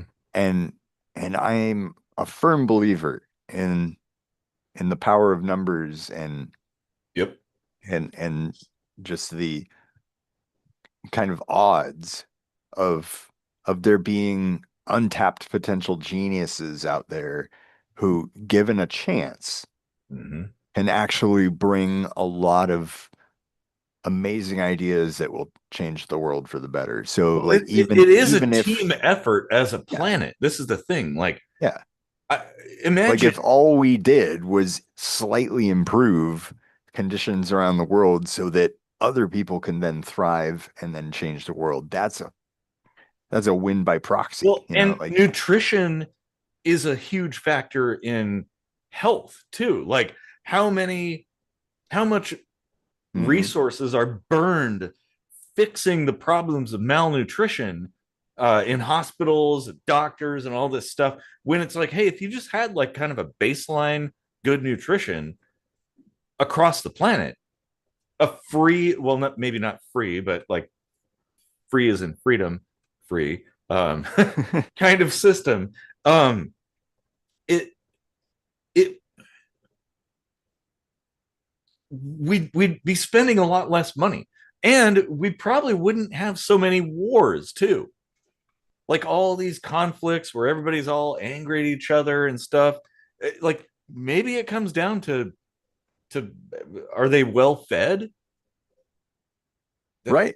And as far as like free or freedom free, like that's a road to cross when we get there, but um Well, it's an open source. as far as like being nonprofit and at the base, I envision that this would ultimately be funded through donation Yeah, or like maybe some government stipends or whatever it for depends humanitarian wherever work, it is. Yeah.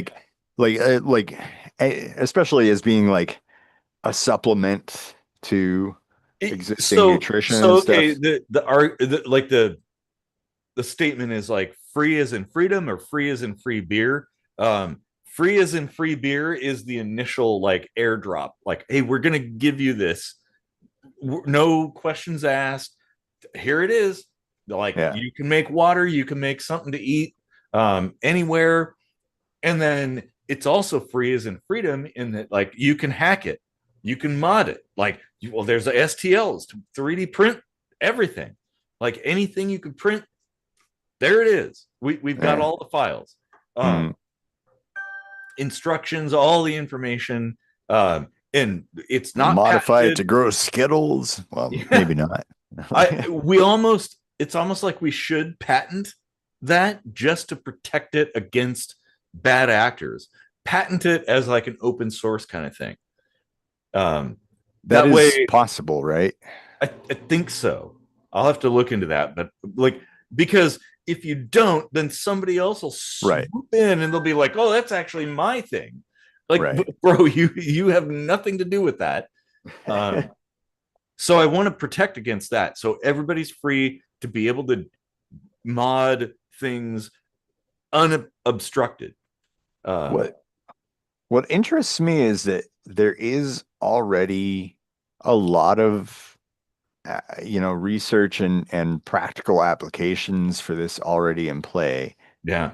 And yet I don't see anybody tying or attributing the original idea back to the Manna Machine. And Mm-hmm. I wonder how much of it was actually inspired by that. Uh, Probably quite a bit. Dude, I mean, as things do like we should individually call this arise in different ways. Yes, we but okay. We should call this the Manna Machine. we should. Yeah. We Yeah. should. Yeah. Yeah. 100%. Yeah. Like I would definitely do that. And so we could even go a step further and add communications, comms into this. So it could have water purification, food production, and communication. So like a LoRa mesh network thing that costs like an extra $20 to add in. Um, that way, like I would be as long as it's not dependent on that.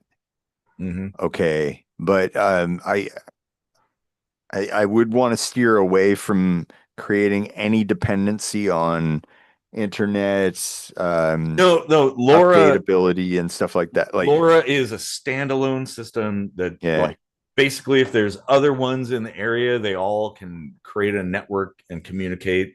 So you can send messages. It's kind of LoRa stands for long range, kind of goofy, but it's mesh-tastic essentially. So it would be nice to add that in because like, well, if you already have the electricity, might as well throw in like a $20 module that somebody can connect with their phone or whatever to other people yeah. at other places because like that's Well, especially in like emergency situations, well, that could be useful. it's Yeah, also like there are people living in places where the government restricts communication, so they have no privacy, no ability to talk amongst themselves and figure things out yeah. without surveillance. So well, let's fucking fix that one too, Oh, all in one box. that would be kind of cool. Yeah. Because that is important too. Like Mhm. that is a problem. Like not even in a tinfoil hat kind of Yeah. framing, but like there will actually be pushback from the status quo Mm-hmm. against a movement like this because No doubt. that threatens like there is profit in scarcity, Yes. and anything We fix threatening that. scarcity is going to Yeah. be a problem for the oligarchy, the government, the corporatocracy, whatever evil cabal you want to name it. Um, it is there. It is, yeah. And like it's not a bunch of mustache twirling, monocle wearing bad guys in a smoky room, but there is sort of a concerted effort. Just because nobody wears mustaches or monocles anymore. I should do that. I should do that, honestly. Just like, lean into that. But it is a You've thing that never actually grown like a beard, have you? no, I I've usually never seen like, you wear like a full beard or I had a anything. goatee for a while, Yeah. kind of kept it short. I mean, I could let it go. We get a monocle. You're going for the long hair. Why not do the beard too? No, yeah, I could do that. Yeah. Why I not? shorten mine just because it's like over 30 degrees Yeah, all week. yeah, But it's pretty hot over there. It's yeah, actually not bad here, but still toasty. Uh, yeah. but you're right. Like the the powers that be will not appreciate any of this. So this is where it takes a village. We have to assemble a team, Yep. like the Super Friends or something, Yeah. like Oh wait, right here, like by the power of Grayskull. yeah, yeah, because like it has to be global too. We need people all across the planet who have connections, even if it's a little sketchy. I Hmm. may or may not have had some friends in that regard back in the day, but they could get things done. That's the thing. It's like, Hmm. hey, I need this thing, and they're like, oh yeah, you want to like an MP4? You got it. Here it is. I Like, mean, I would actually appreciate being in contact with, if this is even possibility or a thing, like being in contact with Anonymous, right? Yeah. And be like, look, we foresee becoming a major target, Yes. and we would appreciate some backup if Mhm. and when that becomes. Oh, they'll no. Here's the thing: if it becomes a big enough thing, they'll jump in on their own. Mhm. Because like, okay, really, you're gonna go after people for wanting to feed the hungry, shelter the children, like provide fresh, clean, safe water and Mhm. communications. Really? But they will, because that's how that's the nut sack that they're holding, and how they control people. And we're effectively That's the challenging that. nut sack they're holding. But That's a perfect way to put it. yeah. Oh, man. That has to be clipped, by the way.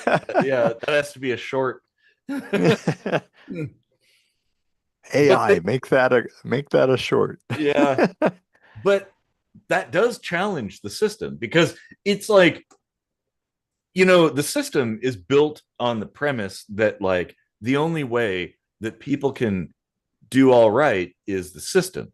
Like you have to kowtow, you have to defer to the system, and it'll protect you. It's your mother, your father, and but it's abusive. Yeah. And so I guess challenging that, um, calls into question a lot of big, powerful organizations and individuals and things who rely on that artificial scarcity and manufactured division and stuff like that, that they create. And maybe that's why we don't get a whole lot of promotion on YouTube. Yeah. It just boggles the mind because like I I understand like it's annoying and difficult to shift gears and you know adapt your company with the changing times to make money in a different way, but it's always possible. So Yeah. there's really no excuse to dig your heels in and force the world around you to conform to Mm-hmm. keeping you relevant in what you have chosen to do 150 years ago or whatever. Mm-hmm. Like we don't need to hang on to traditional methods and services and products just because they were tried and true and they were good for the time that they were invented in. But it's like we really need to pick up the pace and catch up with the times. Like Yeah. our our our technological evolution has has really outpaced our societal evolution. Oh yeah. No, that's a good point.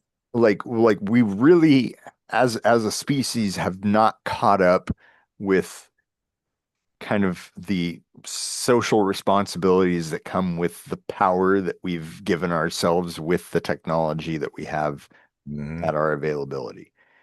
And if we don't kind of catch up to that soon, Mm-hmm.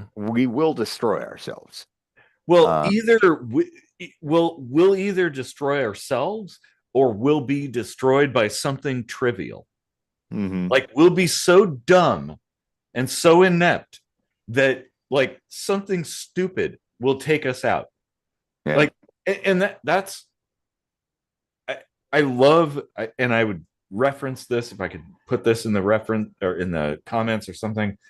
Reagan's speech about the aliens invading, like, Yeah. oh, if the aliens invaded, we would all these differences would vanish overnight, and we'd be like, yeah, we're humans. We've got to take out those aliens. Um, Yeah. in the same thing, if there was like a meteorite that came down, the giant flaming meteorite concept, Like, What was that? Alone Together? The song you oh did? yeah, yeah, that's the one that I did that. That was in that that, I think, yeah, that but speech. piece of it at least. Yeah. And but it's important to note, it's like, well, we're making ourselves weaker by not tackling some of these base level things. Like, we should have the ability to airdrop into any emergency situation, the ability to have food, water, communication. Like, that should be like sussed. Like, just out of the box. Oh yeah, that's a Walmart special. Yeah. Um, like, why do we not have that? And then, because people, when the inevitable happens, because it will, it's not a question of if, it's a question of when. um, we're going to be so incapable of taking care of ourselves and each other that that'll be like, we're basically extinct at that point. Yeah. Do we want to be a species that is so flaccid that we could become extinct from like some stupid rock falling from the sky? Like, really? Well, yeah. I I wish Gene Roddenberry were still alive today. Like I think he would, I think had he not died so young, he might still even be alive today. Like he was born in the 30s or 40s or something, right? Yeah, Like, something about when my dad was born. Yeah, so my yeah. dad's still around. Yeah. So like it would be great if he was still around because I feel like he would be like a modern day philosopher at this Yeah. point because like the legacy he left with Star Trek and what it stands for societally, Mm-hmm. has been so integral to our technological development, our societal development, Yeah. you know, entertainment, everything. Like I, he would be such a powerful voice behind Mm-hmm. a lot of the stuff that we talk about. And man, he might even be on the show, You like might, yeah. Dude, that would have like been the most amazing thing. Like, oh yeah, our guest today is Gene fucking Roddenberry. Like, how cool would that be? hmm Mhm. Yeah, because I feel like his perspective would be very valuable in today's global political climate. Well, and like, especially with TNG, but I mean, all of Star Trek really like has its origins in his philosophy. But like, there were so many things that made people think and ponder and like be like, huh.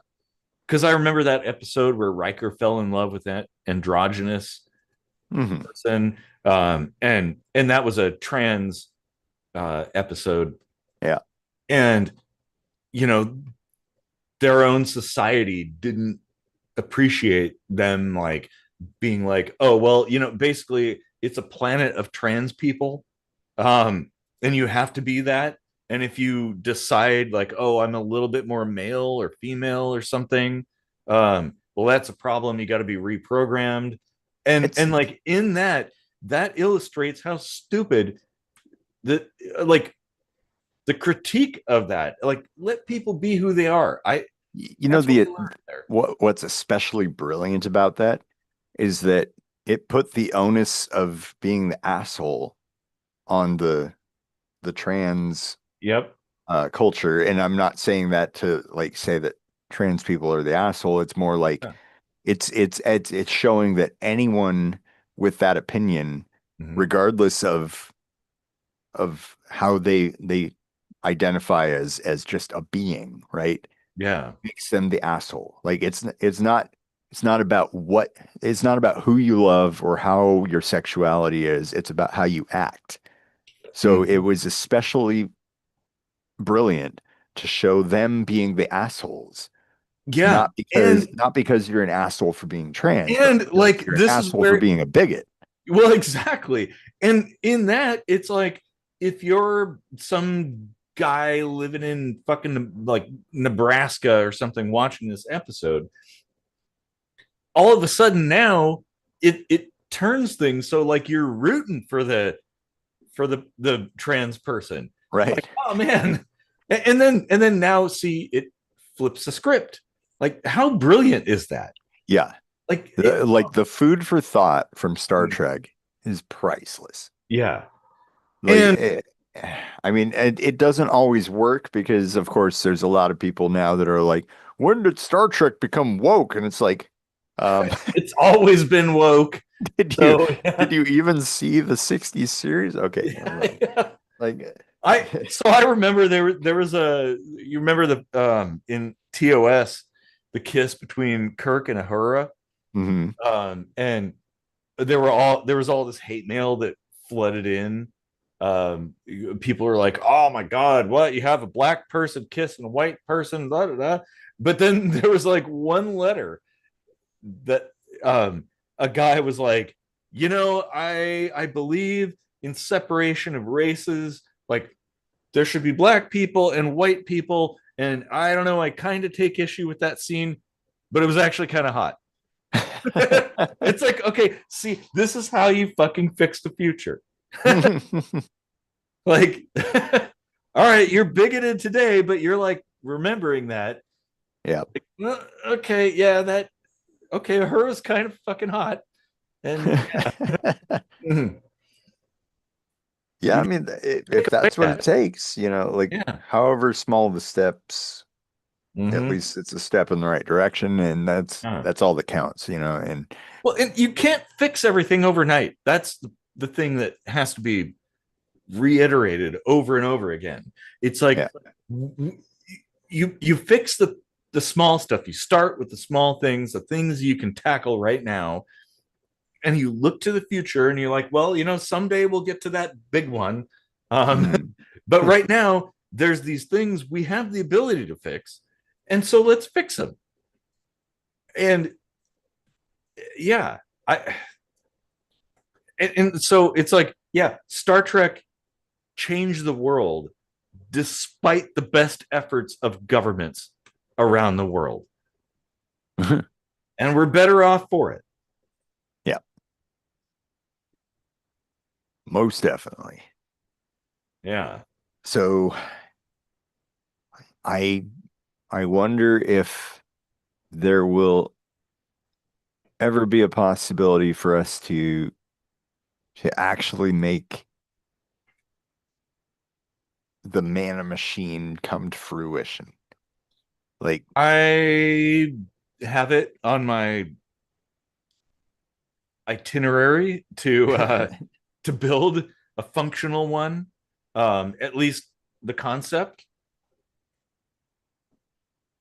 and then we I go feel from like well, like I said though, like we already have functioning, like fermenters, bioreactors, and yeah, stuff like that, yeah, like we've in got that. use. All it really takes is the act of converting that to something modular, Mhm. something a Open. layperson can be trained to use, and Yeah, deploying it across the world in places where it's most needed in order to supplement nutrition. Like that, it's really more of a logistics thing than that, a reinventing the wheel thing, that's actually the challenge: is how do you get it to places? How do you Right. make enough of them? And how do you get it to places? Like, as far as making things, yeah, if it's largely 3D printed, that's a trivial problem. But the world is big. Earth is huge. I don't know if people know that, but it's huge, and there's a lot of fucking people here.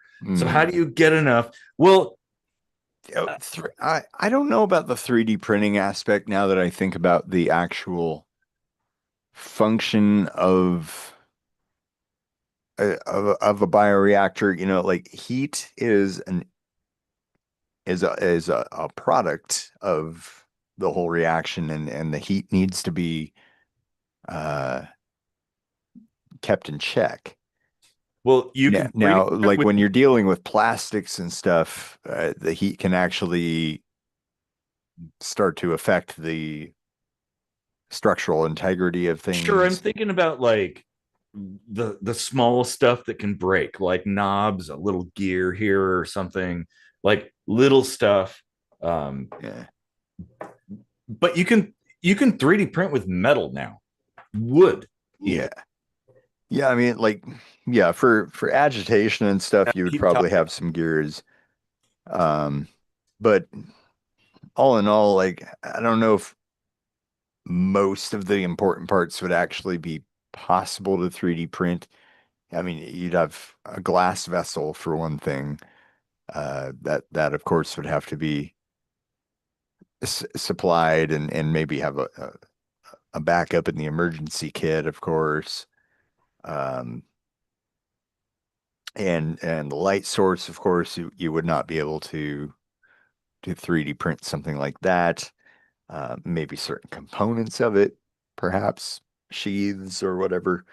Um, and control panel parts, okay, but for the most part, a lot of it, especially for sterility and structural integrity, um, we're talking glass and metal and stuff like that. And, um, 3D printing metal, I don't know what actually goes into that as far as like substrate and cost and feasibility and reproducing that in a modular sense. Maybe that's possible. But barring that, of course, like obviously there would have to be periodic drops of material and stuff. So it's not like it's not that that's more of an emergency situation sort of thing. Like maybe have the ability to 3D print in an emergency, but of course you can always like drop in supplies as needed and stuff, right? Yeah, yeah, I agree with that. And Yeah. and that's kind of what I was thinking, like with including like the plans for the thing with Yeah. the thing. So like, well, maybe you can't always 3D print things, but here's the specs for if you wanted to craft it with some other manufacturing process. Yeah. Um, but you could also 3D print some stuff in a pinch. Yeah. Um, How, I, how does it work with metal? Like, is that especially different from plastic or? well, yeah, it's a little bit different, like higher temperatures, and it gets a little different printers, but they're we're getting the thing is the future is here. Like we're at that point. Like cheap ass 3D printers can print metal, nylon, wood, like all kinds of crazy things. Word? Yeah. And so like and they're cheap. I like it just blows my mind. I like It is pretty crazy. yeah. Like combining that technology with the Manna Machine, we are getting really close to replicator Yeah. technology. Like, Yep. Yep. like what you're talking about with a bioreactor like this with a Manna Machine is effectively replicating food Yes. Yeah. from next to nothing, like recycled material essentially. Um, Pretty much. Yeah. or let's say cultivated from the environment, but Mhm. uh the genetic engineering aspect of it, like we're able to grow meat in a laboratory. Yes. Which Um, some I people don't take think it's a issue far with. stretch to grow chlorella with No, genetic modifications that, for added that's nutrition. no, that's Um, very easy to do. yeah, so Simple organisms compared to something complex like meat. like Like, oh yeah, just you're gonna grow a fucking steak. We can do take yeah, that. take a second to think how astonishing that is. Like how Yeah. we are actually on the cusp of replicating food. Yeah. People fear it so much, but honestly, what we're Why? talking about is the difference between cooking your steak in a cast iron pan versus a stainless steel pan or something. You're just using a different tool, but the Well, food that you're eating is still chemically the identical. exact same. Yeah, it's identical. And it's funny because you'll see a lot of the same people who are like advocating for animal rights, which I advocate for. It's like, be Yeah. humane. Like, I don't mind eating animals, but be humane. That's fair. But they're like, oh, but this replicated meat, I don't like that either. Like, but no animal was harmed. Like, they took just a tiny little slice off of their skin, and then they created a whole fucking steak. And like, no animals were harmed in the making of this steak. Why is that a problem? Yeah.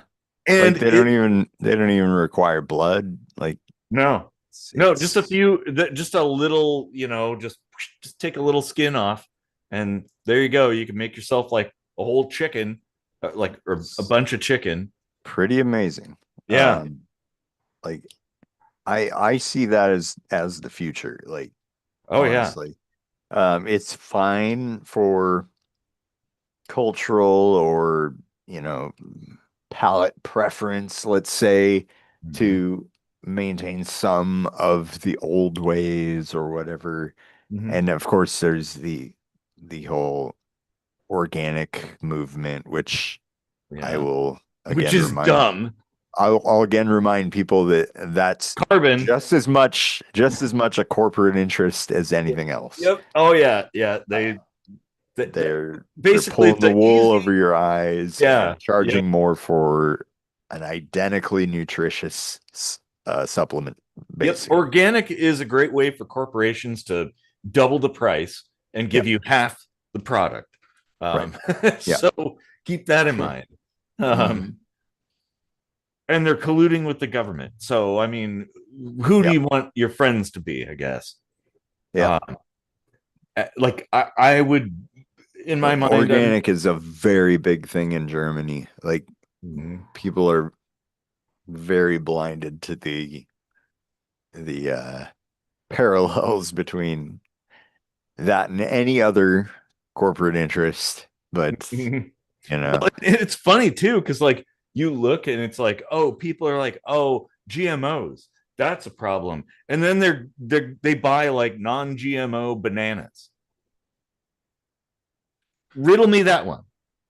well, well, bananas are the funny thing because they're all fucking clones. Yeah, and You then know, GMO. organic or not, they're the exact same fucking thing. So, Yeah, but they're like they came from things that were completely different, full of seeds. You would never want to eat one. We genetically engineered those over the course of millennia, probably, mm, and they're GMOs. Like yeah, everything is GMO. It's like th- that doesn't make it like it isn't like a parasite that's going to infect right. you Well, and if you I eat it. see I see these organic fruits that are like fucking massive, and I'm Yeah. like, how did that happen? If Yeah. it, GMO. like that's not. I mean, if you've seen like a strawberry growing in nature, they're like really minute, like Yeah. super tiny. Well, and I think we should, just like the bumper sticker on the back of my truck, legalize recreational plutonium. Like we should encourage GMOs. Like Yep, we should be genetically modifying everything to like fit the environment, to like thrive in the environment. Like that, absolutely. looking at like with the property in Nevada, like, oh, what lives there, what thrives there, and it's like, oh yeah, there's actually quite a few things. Like we should be we have mastery of technology and Yeah. engineering and bioengineering. Like let's use it And to make it it's not to say that safety testing is irrelevant. Of course, you safety no. test all this stuff. But Mm-hmm. once it's safety tested, it's fucking good, right? Yeah. Like we rely on that safety testing for every other thing, but when it comes to GMOs, it's like, oh my God, I don't know that it's safety tested. It's still a GMO. Like, I don't trust that. It's like uh, Well, and that like that blows my mind because yeah, people think like it's some kind of aberrant mutant sort of thing that's gonna like crawl into your brain. It's misunderstood, It and is. like Yeah, anything else, and that's a problem, it but is. Like we've like been, and the thing that people don't understand, they're like a lot of people are of the mind of like genetic modification is kind of a new thing. No, it goes back to like before Jesus. right. Like, I Yeah. mean, it's been around for a long And fucking people time. will move the goalpost and try to make it a thing about being in a laboratory versus out in the field, but What's the difference? Mendelian genetics still runs the show. Yeah. What Like is no the different? guy in the 15th century or whatever it was, 16th century, that came up with the whole idea that drove, you know, like it even existed before that. He just fucking explained it. Yeah, yeah. Like like that still applies to this day. Yeah. And that's all that really matters. And like, see, It's we the can make fundamentals. sure, and we can make perfectly healthy, more healthy, Yeah, actually, more foods healthy. that are more resilient and more adaptable to a particular environment. Like, Yeah, why don't we do that? Why is that how is that bad? right. How is it bad you have like a disease I resistant mean, version of something? okay, like there are pluses and minuses to everything. Like there are, like the making something resilient to a pesticide Mm-hmm. isn't necessarily good because the pesticide itself might have chemical impacts on the local environment. Sure, sure. Sure. Pesticides, But on the flip side, your organic methods also have negative impacts on their local environment too. yeah, And whether it's more water usage, more land usage, more methane creation or as a more result weight of that, like, because of oh, you're not resistant to diseases, right. so you Yeah, got it like all away. they still use pesticides. It's just those pesticides aren't necessarily held to the same standards as Yeah, everything else, and like it's all complicated. There's pluses and minuses for every argument, true. but the fact of the matter, when you really boil it down to the constituent shit that matters, right? Hmm. There, there is a scientific consensus that there is no nutritional difference between organic and genetic modified or whatever. Hmm. Like there's no nutritional difference that is whatever scientifically calculable Yeah, yeah, going on here. yeah. So like you're just paying more for something and your mind may be suggesting that you're a healthier It's person, but you're not. it's psychosomatic. It's like Yeah. feelings essentially. Hmm. Um, like I say, embrace the future, embrace technology, better living through chemistry. We have the technology. Why don't we use it? What Yeah. we there's no reason We'll have to in this use day and like age that people should be going hungry or not having clean water. Like right. what the fuck, man? How? Like with the golden rice, like Yeah. like we solved a problem by like providing vitamin A to a local nutritional deficit, Yeah. like in Asia where like they just couldn't get enough vitamin A or vitamin C or maybe it was both or something. Probably A for the golden And race, I yeah, think. I think it was A. And the golden rice fixed that problem. That was a genetic modification Yeah. fix to a problem, Yeah. like Like where is the issue there? Other than like, oh, I don't like the fact that people are diddling with DNA, I guess. Maybe that's the thing. But to me, I'm like, well, we do that anyway. yeah, We've been doing that for thousands of years. like But yeah, like being afraid of change in the future is no excuse for hindering research into the very things that might carry us forward, like yeah, and I understand, I comprehend the wariness that people have, like the concerns of like, hey, there was that one time when we did something and it went completely off the rails. Yeah, okay, well, that's engineering. Yeah. Let the engineers cook, okay? We're aware of that. Um, but I get people's apprehension about stuff because, like, yeah, well, you mess around too much, you could definitely create problems, but you can also create a betterment of humanity. Hmm. Like, it new doesn't mean better, new doesn't mean worse. It's just the trajectory we're going down. Right. And like, well, we should be, I guess we ought to be utilizing all this technology, all this experience, like standing on the shoulders of giants from the past, and like honoring them by bettering what they did, right? Like, okay, yeah, you got this person who did this back in the past. Well, okay, well, that's cool. Let's make a better version of that. And Yep. and that's what we do. And eventually we'll get to the point where like everything is as good as it's gonna possibly be.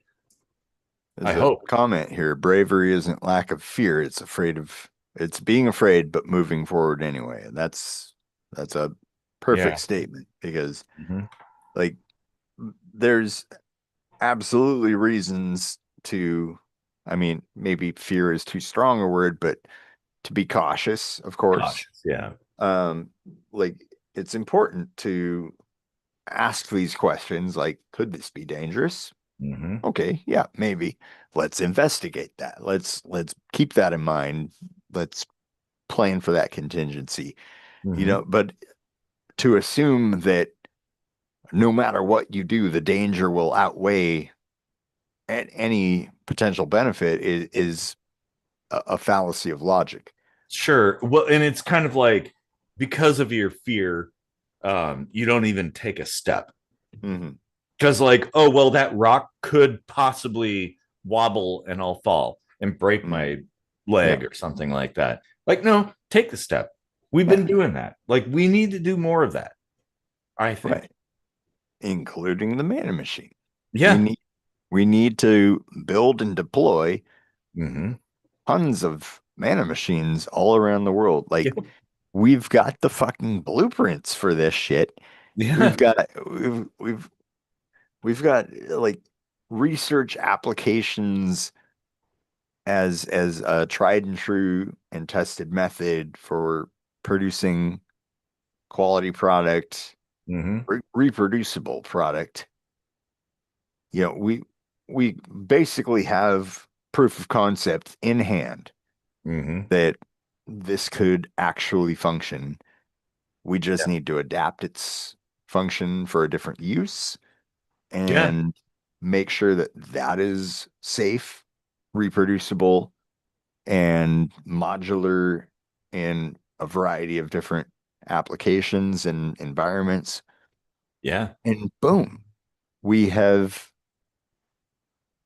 at least lifted a little bit of the burden of world hunger. I think doing that will go so it'll be one of those kind of exponential effect kind Right. of things, like Yeah. fixing hunger and like Like I'm being water. purposely like careful in how far I'm stating the reach of the potential here, Yeah. but like it definitely could, like in talking to AI about the potentials about this, it's very conservative and stuff, but I Yeah. feel much more liberal in its potential Oh, for. it's a absolute game changer. Hmm. Like I'd like to see mana machines on the shelves of Walmart. Right. Like that's how it should be. It should be like 20 bucks. It'll be like, oh yeah, the Black Friday sale, you get one for 15.99. Because here's Like, the thing, AI is framing it in a sense of like 100% perfect nutritional health, but when you honestly ask yourself, how many of us are actually in a state of 100% perfection in nutritional health, I and yet drink, we still live, right? yeah, I drink beer and eat McDonald's on the regular. So, and I'm here. Like I've taken ibuprofen with Yeah, beer. yeah. The point of the Manna Machine is to provide the bare necessities, and not to get into the blue song, but to to provide like your basic needs. So like, hey, you've got like 1,500 calories per day. You've got a bunch of resources that your body needs coming in. You can have water. Um, there you go. Mm, And like that's enough. So then at that point, okay, well, you're basically fed. And then you can go off to augment that and find the better stuff. right. But so many places in the world, people don't even have the basics. They're like, Yeah. oh, well, I had like 3 nuts today. That's all I had. Like I foraged for like a couple of berries, and that's all I got. Um, Like I'm sure everybody has experienced this where they've been, especially if you live alone or something, like you've been so ill that you can barely even imagine getting up, going to the kitchen, cooking something. yeah. You know, like you you maybe grab for a protein bar that you were lucky enough to think far enough ahead to place near your bed, right? Like you just grab whatever you can. Imagine you have a fucking Manna machine sitting next to your bed and you can just basically 3D print a flavorless health puck that will sustain or you far better than a protein bar, you or a know? flavored one too. That's the Yeah. thing. It's like it would be easy to, it'd be trivial. Like we have the technology to make like spicy And algae then or something. And then boom, that gives you a burst of energy Yeah. that allows you to get up and make something proper in the kitchen, Yeah. you know, Yeah, exactly. Well, that and then satisfies your taste buds and like maybe you don't have to go like, it's like, oh, well, okay, my needs for the day have been met. I guess I'll have a little snack, like a little bag of Cheetos or something. Like that's enough for mhm. today because everything else is good. Well, that's the other thing like that we haven't even touched on is that the the satiety that can be achieved with something like this could Hmm. actually also alleviate obesity problems around the Yeah. world. Hmm. Like a lot of the obesity problem is fed by empty calories, Yep. like making you hungry faster. Yep. It's all engineered to make you consume more and more and more and more. Uh-huh. And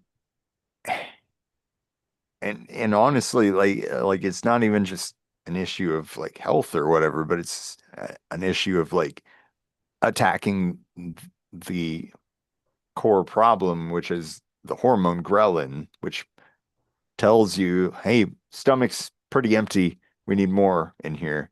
Yeah. Uh, it basically makes you hungry. Like proper nutrition will Hmm. suppress ghrelin and make it so you're like, okay, we're actually good.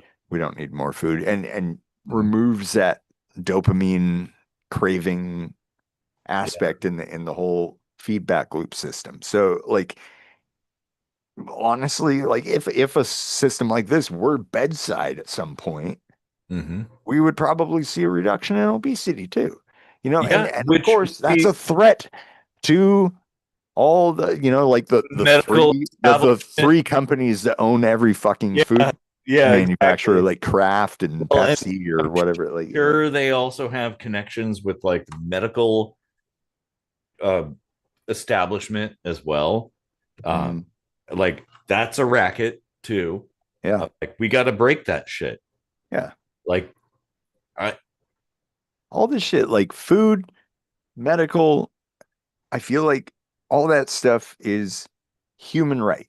Like yeah. if it's something that we require to live, it's something that should be provided for now that the technology has made it possible to do so. And it isn't just that we have the ability, it's that it's dirt fucking cheap. Yeah. It is dirt cheap to be able to produce food, water, have communication. It is so cheap. Like, Yeah. it's like people throw that. How many phones have you thrown away? Shelter is fucking cheap too. I mean, like you can scavenge shit for free to make shelter. So like there's really no excuse to be Well, charging so much money for it, you well, know? exactly. And I think like, but that's a complicated topic. But as a right, yes, shelter is a right. Government should not necessarily interfere except when somebody sheltering interferes with somebody else, but that gets complicated. Um, that's a maybe that's a bigger Yeah, that's thing to a to, bit off to topic, deal but yeah. with. Um, let's focus on the things like the immediate human needs. Although shelter is a primary one too. It's one of Yeah. the big four. Um, so Metallica, Megadeth, Slayer, and Anthrax. I think that's the big four, actually. Anthrax. Oh man. Now I'm gonna have to listen to "I'm the Man" again. I'm the man. I'm the Good song. Oh god. man. Well, and like, we can't fix all the problems. And Yeah, maybe we can well, okay, eventually. you're right. We probably could. But at least let's start with one. Give us time. Yeah, let us cook. But let's nix one at a time. We'll take it like a military operation. Like there's the enemy over there. Um, we're gonna like artillery the shit out of that enemy, and then when they're done, we're gonna go on to the next one. Well, that's the beauty of the show, though. Like, we really are think tanking a lot of stuff. Oh yeah, And building out this wiki is going to be a vital and invaluable source yeah. for moving forward with any kind of uh coalesced efforts, where we can actually start delegating responsibilities to certain things. We can basically come up with the core ideas Yeah. and get teams of people that are more experts in that Well, to take those ideas and run with it, and adapt them yeah, and we build need on them, teams who are not just experts, like people skilled in a particular field, but we also need just a bunch of idiots with a lot of money who are like, hey, I want to fix things. Like, I'm a billionaire. Like, yeah, okay, well, fund Yeah, this thing that we're doing. Um, like, yeah, we need all of that. right. It's a community. It would be great if we got to some kind of Joe Rogan level Yeah. popularity where we could actually get a lot of these rich people on our show to interview them, breeze these ideas past them, and if Mhm. one strikes their fancy, be like, well, why not put your money where your mouth is Yeah. and seed a Yeah. project, Drop you know? like $10 million onto this particular Manna Machine project. Yeah, Um, we, there's somebody out there, I can tell you without a doubt, there's somebody out there that is itching to do this. right. They're itching. They're like, I can't take it with me. I want to make a difference. How am I going Yeah. to make a difference? I Just got ask like ask a each of our billion dollars. millionaire, billionaire guests, like, Yeah. hey, if you support this project, are you going to be starving tomorrow? Okay, well then what's your excuse? You know, Yep, like exactly. because Man. And the then see, possible potential we is that a lot of people have a potential to be as comfortable as you are someday. You know, yeah, like, exactly. and what's wrong with that? Like, it's not a That's competition in the fact that, like, nope. you know, if all of a sudden a bunch of people are lifted up to a point where they don't have to worry about things, all of a sudden you're now destitute. Like, it's Well, not there's the concept in economics, the rising tide lifts all ships. So yeah, how come that's never you're better off practiced? if you. Well, I know, Right. but like it'd be nice to have a benefactor to help fund this operation, so we could, stand a chance against the fucking governments of the world to Right. make the world a better place. Like, oh, you know what? Actually, you should check out the Berlin airlift. Um, the biggest logistical flex of all time. It's kind of Hmm. amazing. But like, if we had just a few $1 million, I'm Just. uh, well, I'm pretty confident that we could solve world hunger and thirst at least. Hmm. Start there. Shelter, that's a whole complex thing because limited space on planet Earth, even though it's kind of unlimited if you think about it compared to how many people there are. But still, like, okay, Mhm. well, it that's a problem because there's only so many arable places and places you can live comfortably. Right. However, there's more than enough space on the Earth. If And you include yeah, the and then yeah, there's the whole concept of spreading and how beneficial that may or may not be when yeah, yeah, connected to like a commercial grid or whatever, access to things that you need to survive or resources, whatever. yeah, yeah, that makes Like, sense. but yeah, like all that aside, like there are definitely a lot of ways that we could leverage this show to change the world for the better. Yeah, And yeah, like not just money, but it's going to require like actual human involvement and yeah. Well, and time and it's stuff to, connections. It's yeah, like money is just money. Like resources is kind of how I'd prefer yeah. to describe it. It's like, oh, how much access to connections and resources, logistics do you have? Like, we need people who could do all that stuff um, to make something happen, to fix things. Like, it's kind of annoying. Like, oh, what do you want on your tombstone? I guess. Do you want it to be like, well, hey, was it best at this particular video game? You had 1 million subscribers on YouTube, or do you want to be like, oh, we wanted to build a bronze statue of this guy, but he told us no. Like, the latter would be my favorite. Like, Yeah. yeah, like make a difference out there, fix things. Like, there are things we have the power to fix, and we're not doing it. And Hmm. it's very annoying. And we're like, oh, let's argue about politics or have a war or whatever. Like, fucking why? What? Like, there are people that are hungry, that are thirsty, that are malnourished. Like, let's at least fix that. Right. I mean, it's cool to go to space, but like, why don't we fix our house before we uh, Yeah. start exploring the shed?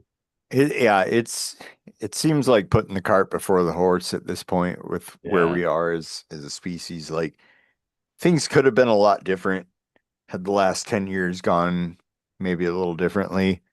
But right now I feel like space is a kind of a wasted effort.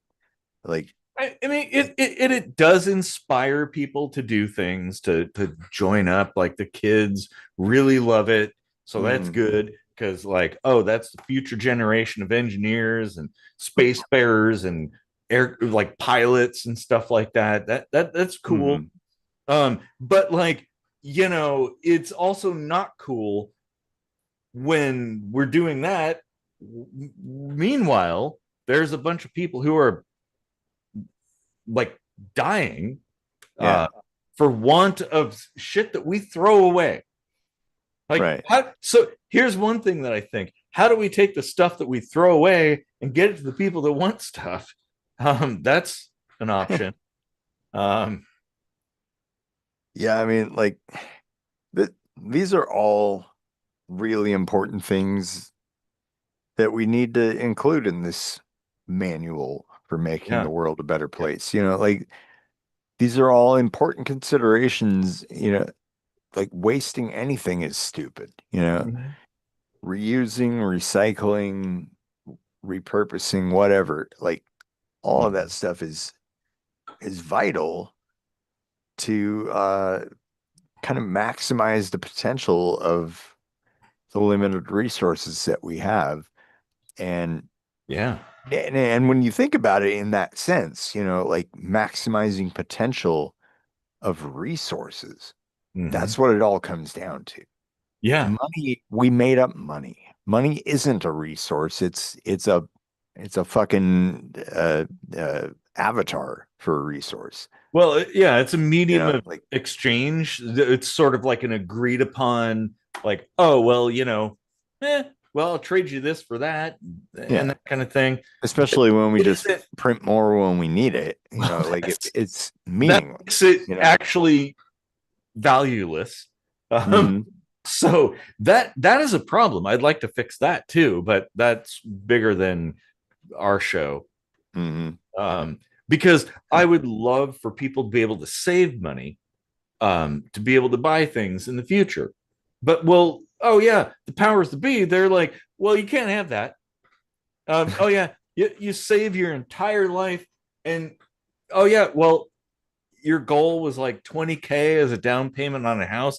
Now you need 80K, and that 20K that you've saved up your entire life for is not enough. That's bullshit. That's a problem.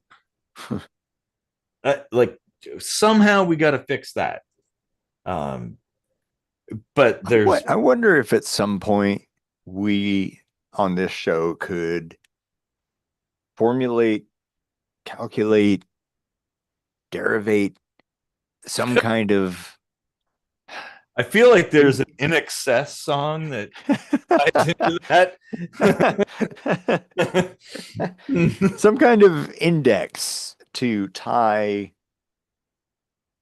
uh efforts to value Yeah, that, in an attempt to equilibrate the economy in such a way that we move away from this credit slash fiat system, what but not also not to a gold standard, but more to like a contribution to the betterment of humanity index. I like, and this is kind of like your concept of money, which I appreciate. I think it's a very cool idea Hmm. and definitely could work. But maybe like that's a future project for future generations. Like Yeah. for in the here and now, we got to stop the fucking inflation. We got to make it so that nobody can print money. Like, okay, we'll take a finite resource, whether it be gold or plutonium or whatever it is, thorium or Beanie something. Babies. Yeah. Um, but you have to tie the currency to that so that in order to make, like, if you want to print more money, you got to get more of that stuff, and there's only so much of it, and so But the beauty of tying it to contribution to the betterment of humanity mhm, is that it doesn't have to be finite, but it is something tangible yeah, in the aspect that it's measurable. It's something that a person can give as much or as little as they're able to. Mm-hmm. Um, Well, and and we should. I appreciate that. Um, oh, we have a comment too here. So happy birthday to me. Thank you. Probably always remember that now. Tomorrow is my mom's birthday. Well, happy birthday to your mother tomorrow. Yeah. Howdy, mein Führer von Squirrel. So, like, what you're talking about is an aspirational thing, and we should be aspiring to that. I Mhm. 100% agree. However, we need to it's a triage thing at this point. We need Yeah, to stabilize what's going on. We got to figure out where to go and like sort things out. And at the very least, keeping inflation in check would yeah, go a very long way to stabilizing things. And like, okay, yeah, inflation outpaces wages and whatnot. But like, okay, if we didn't have inflation anymore, which by the way, in the US, the Federal Reserve is tasked with a mandatory 2% inflation yeah, rate, which is bullshit. Like right. what? So like essentially you're telling Yeah, like yeah, what do you think like natural inflation would be if it, anything? it, Like it would just kind of go up and down as the market goes. exactly. Like it would be deflation every now and We'd then, have right? deflation sometimes, and it's like, oh shit, this money's worth quite a lot actually for a Yeah. while, and then oh, that's natural markets. Like we need true free markets. Um, we don't need everything to be managed. Maybe in the future, something like that could come into play, but for now, like let's stop the bullshit. And because one of the things too is like governments can essentially freely create money out of thin air, thin fucking air. They're just like Thanos, like, oh boom, money. Like, oh wait, what? And it goes into the market, and then everything that you have is worth less. Yeah. So all your savings goes down. That's a huge problem. And Right. and so like, well, why don't we at least do the easy shit first? The low hanging fruit. Let's fix inflation. Let's fix the hunger, the thirst. The shelter thing might actually come into being along with all that other stuff. Well, I think fixing hunger would branch out Yeah.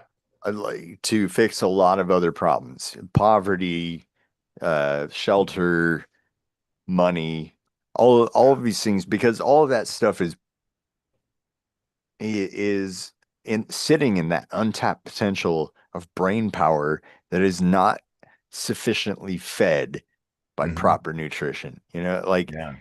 there's And also, too, there's another factor that I kind of talked about is like, oh, you have to spend all day hiking with your jug to get water.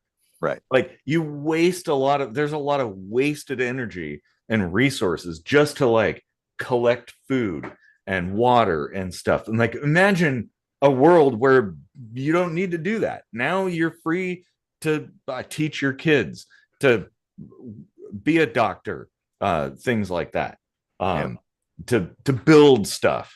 Like the world would be a way better place if Yeah. people didn't have to focus and burn so much energy on the bullshit things that we've already figured out how to solve. Yep. Yeah. Well, we got one more comment here, and then I think your birthday barbecue is about to begin, right? Oh yeah, yeah. Yeah.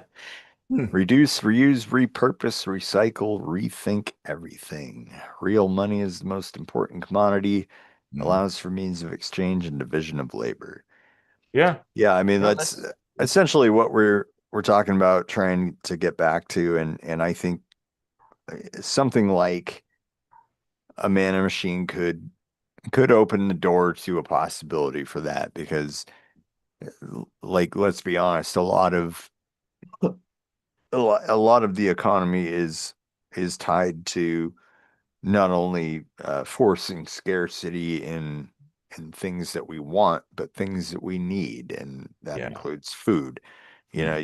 you just look at like the fucking flow chart of how few companies control all of the food products, you know, Mhm. like it's something like 5 or 6 companies own so many conglomerates that it's like And it's then fucking ridiculous. We're we're talking about monopolies, well, and for sure. And then in the US, we're like, oh, we're going to defer all decision making to one of two parties right. that are basically the same. They are the same. Yeah. Yeah, it's a uniparty. Yeah. Like, okay, I think it's time to contemplate an alternative Yeah. angle. They all Oh, work for the oligarchy.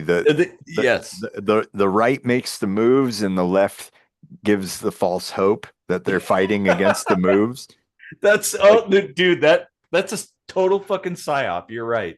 Yeah, that's exactly what that happens. is 100% on Like point. we're gonna fight the oligarchy, Yeah, and yeah, then they don't, and they're they like, don't. well, Yeah. it's because the Republicans Well, blah. yeah, and then the Republicans win, and they're like, oh, we're gonna reduce, like, cut costs and da da da, and then, like, they increase taxes. Yeah, Like, you're like, what? yeah. This is it's a fucking psyop. They're Um, all doing the exact opposite of what they say. yep, It's a fucking 100%. scam, all of Yep, it. yeah. Um. Oh, hey, older rat. Old rat. Hey. So deflation would be natural in a free market. Proof the game is rigged. 100%. Yep. We would have inflation and deflation that would be sort of a breathing cycle, as markets do, as human interaction does. It'd be normal. It would be self-regulating. But oh no, well, we've got the government here. Yeah. I'm with the government and I'm here to help. Um, like, most terrifying word. Jabroni says, I wish I could bottle up your guys' well-meaning Eagle Scout energy and load it into those Bill Gates mosquitoes. That's a that's a well-stated sentence. And you absolutely can help with that. Just tell a friend, Yeah. even one friend, hey, check out this channel. They got some really good ideas and Yeah, it's some share it. food And for thought. well, and because, like, it isn't just about us Yeah. having conversations like we used to have at Sherry's. It's about, like, hey, we're problem solvers, and Yeah. there are problems out there, and we want to fix them. Yeah. Um, like, We're let's good at fix. complaining.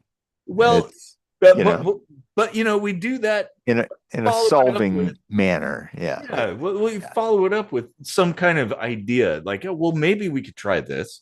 Um, Right. we don't know. We Um, don't just leave a dead bird at your doorstep like yeah, a cat.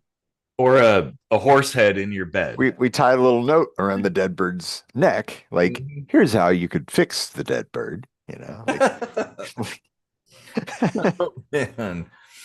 Yeah. getting Uh, into some metaphors, but well, that's what we do. yeah. But Yeah, yeah, it's like pretty good one. don't want to make you late for your own birthday, so Yeah, I guess there's going to be people showing up here. They have keys. oh, All of my friends have keys to the house. So hey, I don't have a key. what? But you live in Germany. When do you ever? I'll give you a key. I'll send. Okay, I'll fucking make a copy and send it to you. Oh man. Sweet. Now I can buy a $1,500 plane ticket and rip you off. All Yeah, right. bust in, steal my shit. Oh yeah. No, it's okay. If you need it, you're welcome to it. Just don't take my guns or my boat. Um, It's not even at your house. So yeah, true. Well, no, give me the key to your boat. Yeah, I there we have a go. little boat at my house. I have a dinghy, so there's that. That's going to be my boat in the future. My dinghy-ling, my dinghy. Oh man. Well, thanks everybody for joining, commenting. Um, share your comments further in the future. Yeah, Uh, go into the description of the video. You'll find the Substack post for what we mainly talked about through the whole episode, I even mean, though we we kind kind of of got distracted. went off the rails a bit, but it's related. Yeah, Like it's all related. it all ties together because yeah, like many things we discuss on this channel, it's all interconnected, and these are all things that we have to consider in light of one another, and Yeah, it's all a big picture situation, and why not brainstorm all of it, and sure. And like congeal it all into one beautiful, big, beautiful manual for making the world a better place. beautiful. It's the best manual, the greatest manual anybody ever. Everybody knows it. Ask anyone. Yeah. Kitchen sink microscopy has the greatest, most beautiful plans for making the world a better place. Well, see, now if we could con Donald Trump into supporting this channel, that would be imagine that. I don't know how I'd feel about that. Feel kind Well, of dirty, actually. dirty money still spends the same as any other Like, money. what are we doing wrong? Kitchen sink microscopy. They're my favorite people. They're amazing. Amazing. Oh shit. Now it's time to retire. Yeah. Oh If the man. establishment likes what we're doing, we fucked up, Well, yeah, true. You're always all over. That's the fun. Well, thank But you. Thank you. that's how you con the con artists. Like you got to be a magician at times, right? Sleight of Yeah, hand. exactly. Like, oh, what, you thought that was a blue card? It's a red card now. Huh? How'd that? Huh. Whoop, oh, it's gone. Oh man. All right. Well, I got to use the head. So, Yep. and All people. right. Well, by the power of kitchen sink, uh, thanks for deep sink diving with us into Hey, Eric said he had to pee, not me. Although I will admit I probably could pee actually. Yeah. Um, all right. Well, thanks for deep sink diving, and we'll see you next week, everybody. All right, take care of each other out there, and we'll see you next.